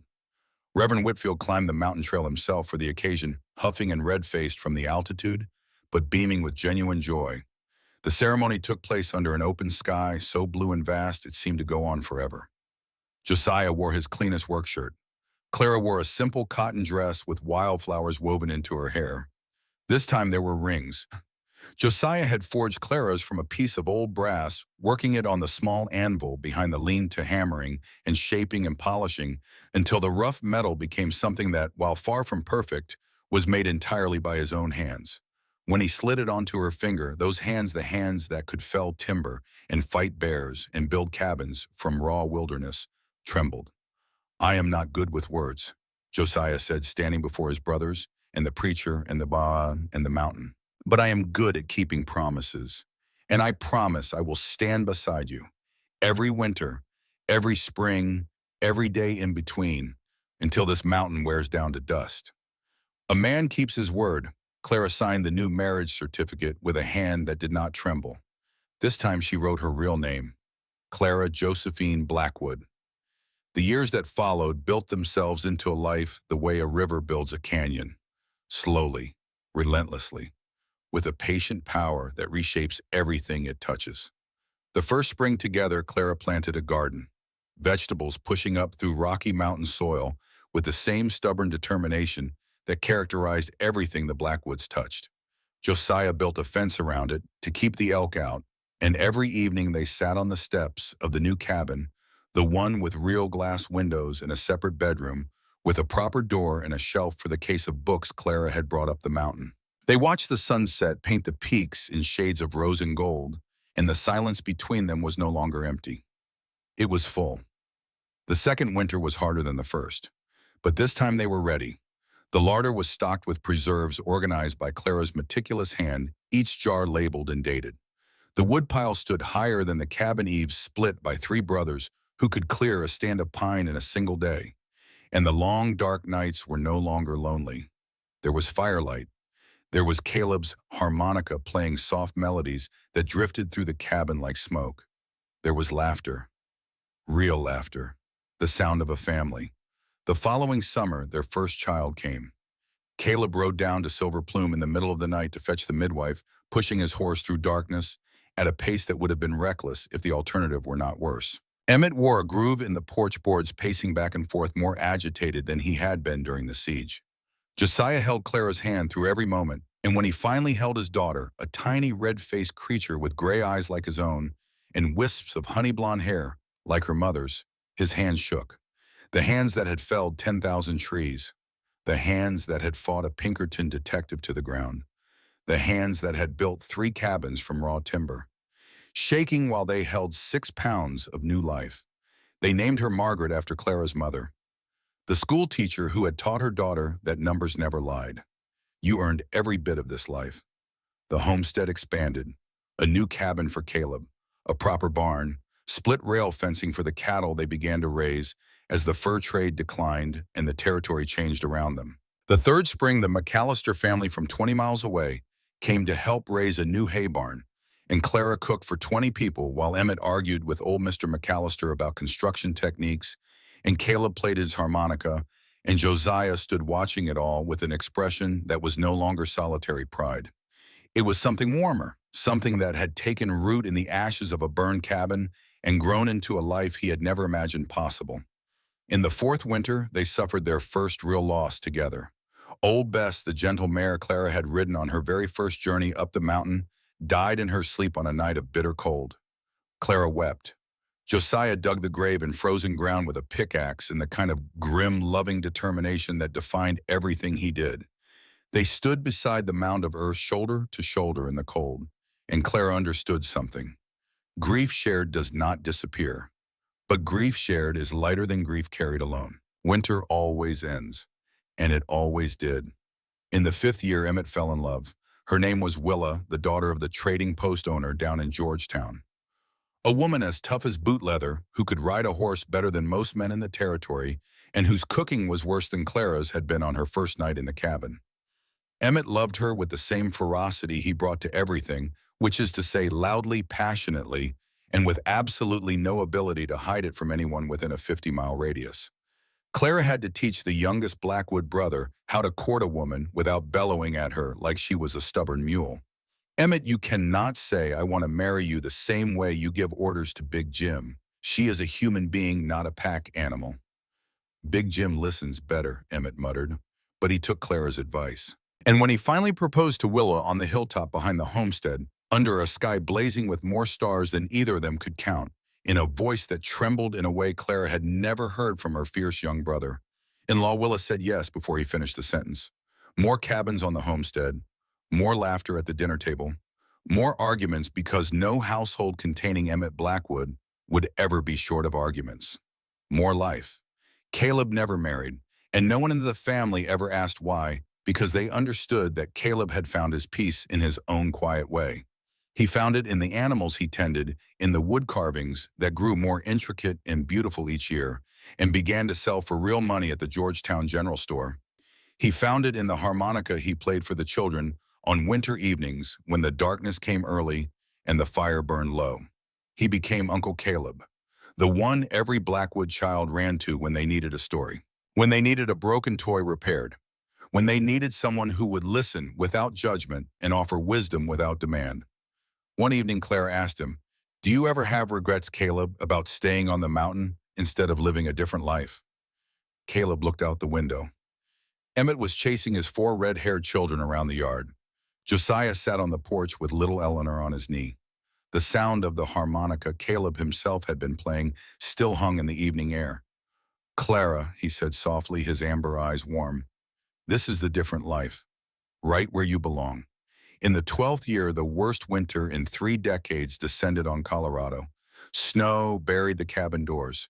Temperatures dropped to 40 below for 2 consecutive weeks. 3 cattle froze in the fields. The food stores ran dangerously low. For the first time since Clara's first year on the mountain, real fear returned to the Blackwood homestead.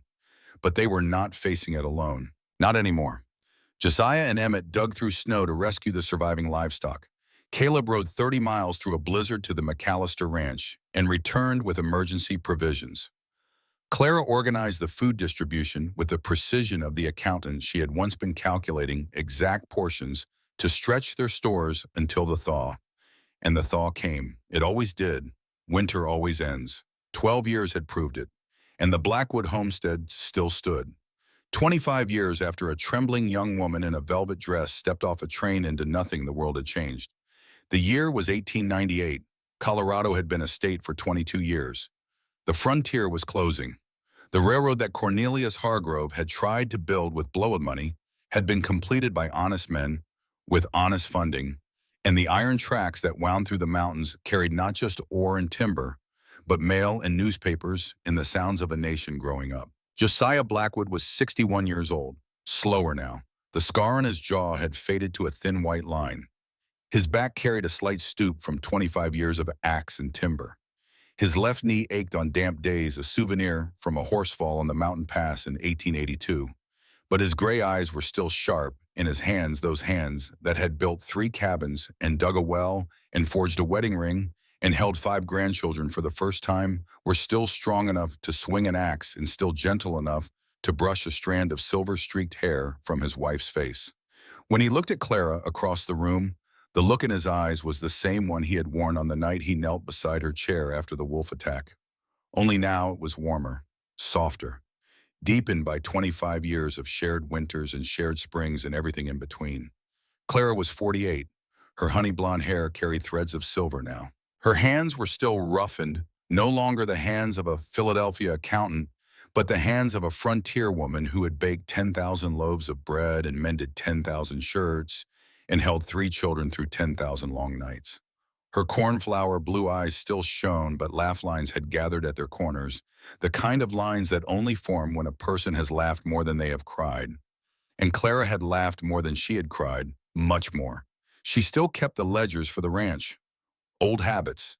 The Blackwood financial records were maintained with a precision that would have been the envy of any Denver bank.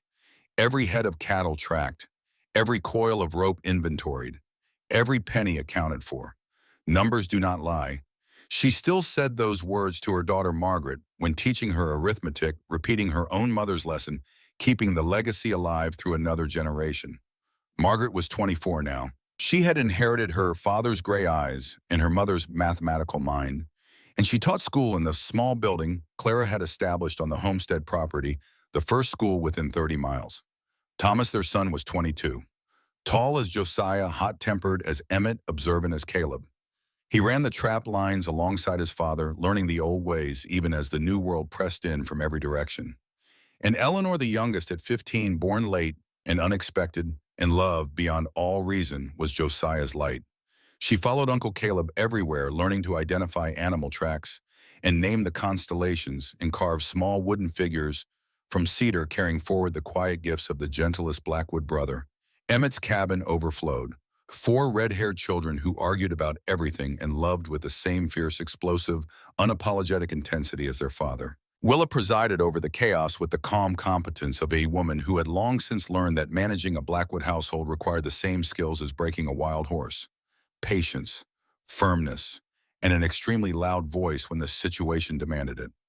One summer evening, Josiah sat on the porch of the cabin he had built. The rocking chair beneath him was one he had made for Clara's birthday 2 years ago, carved from mountain oak and fitted together without a single nail.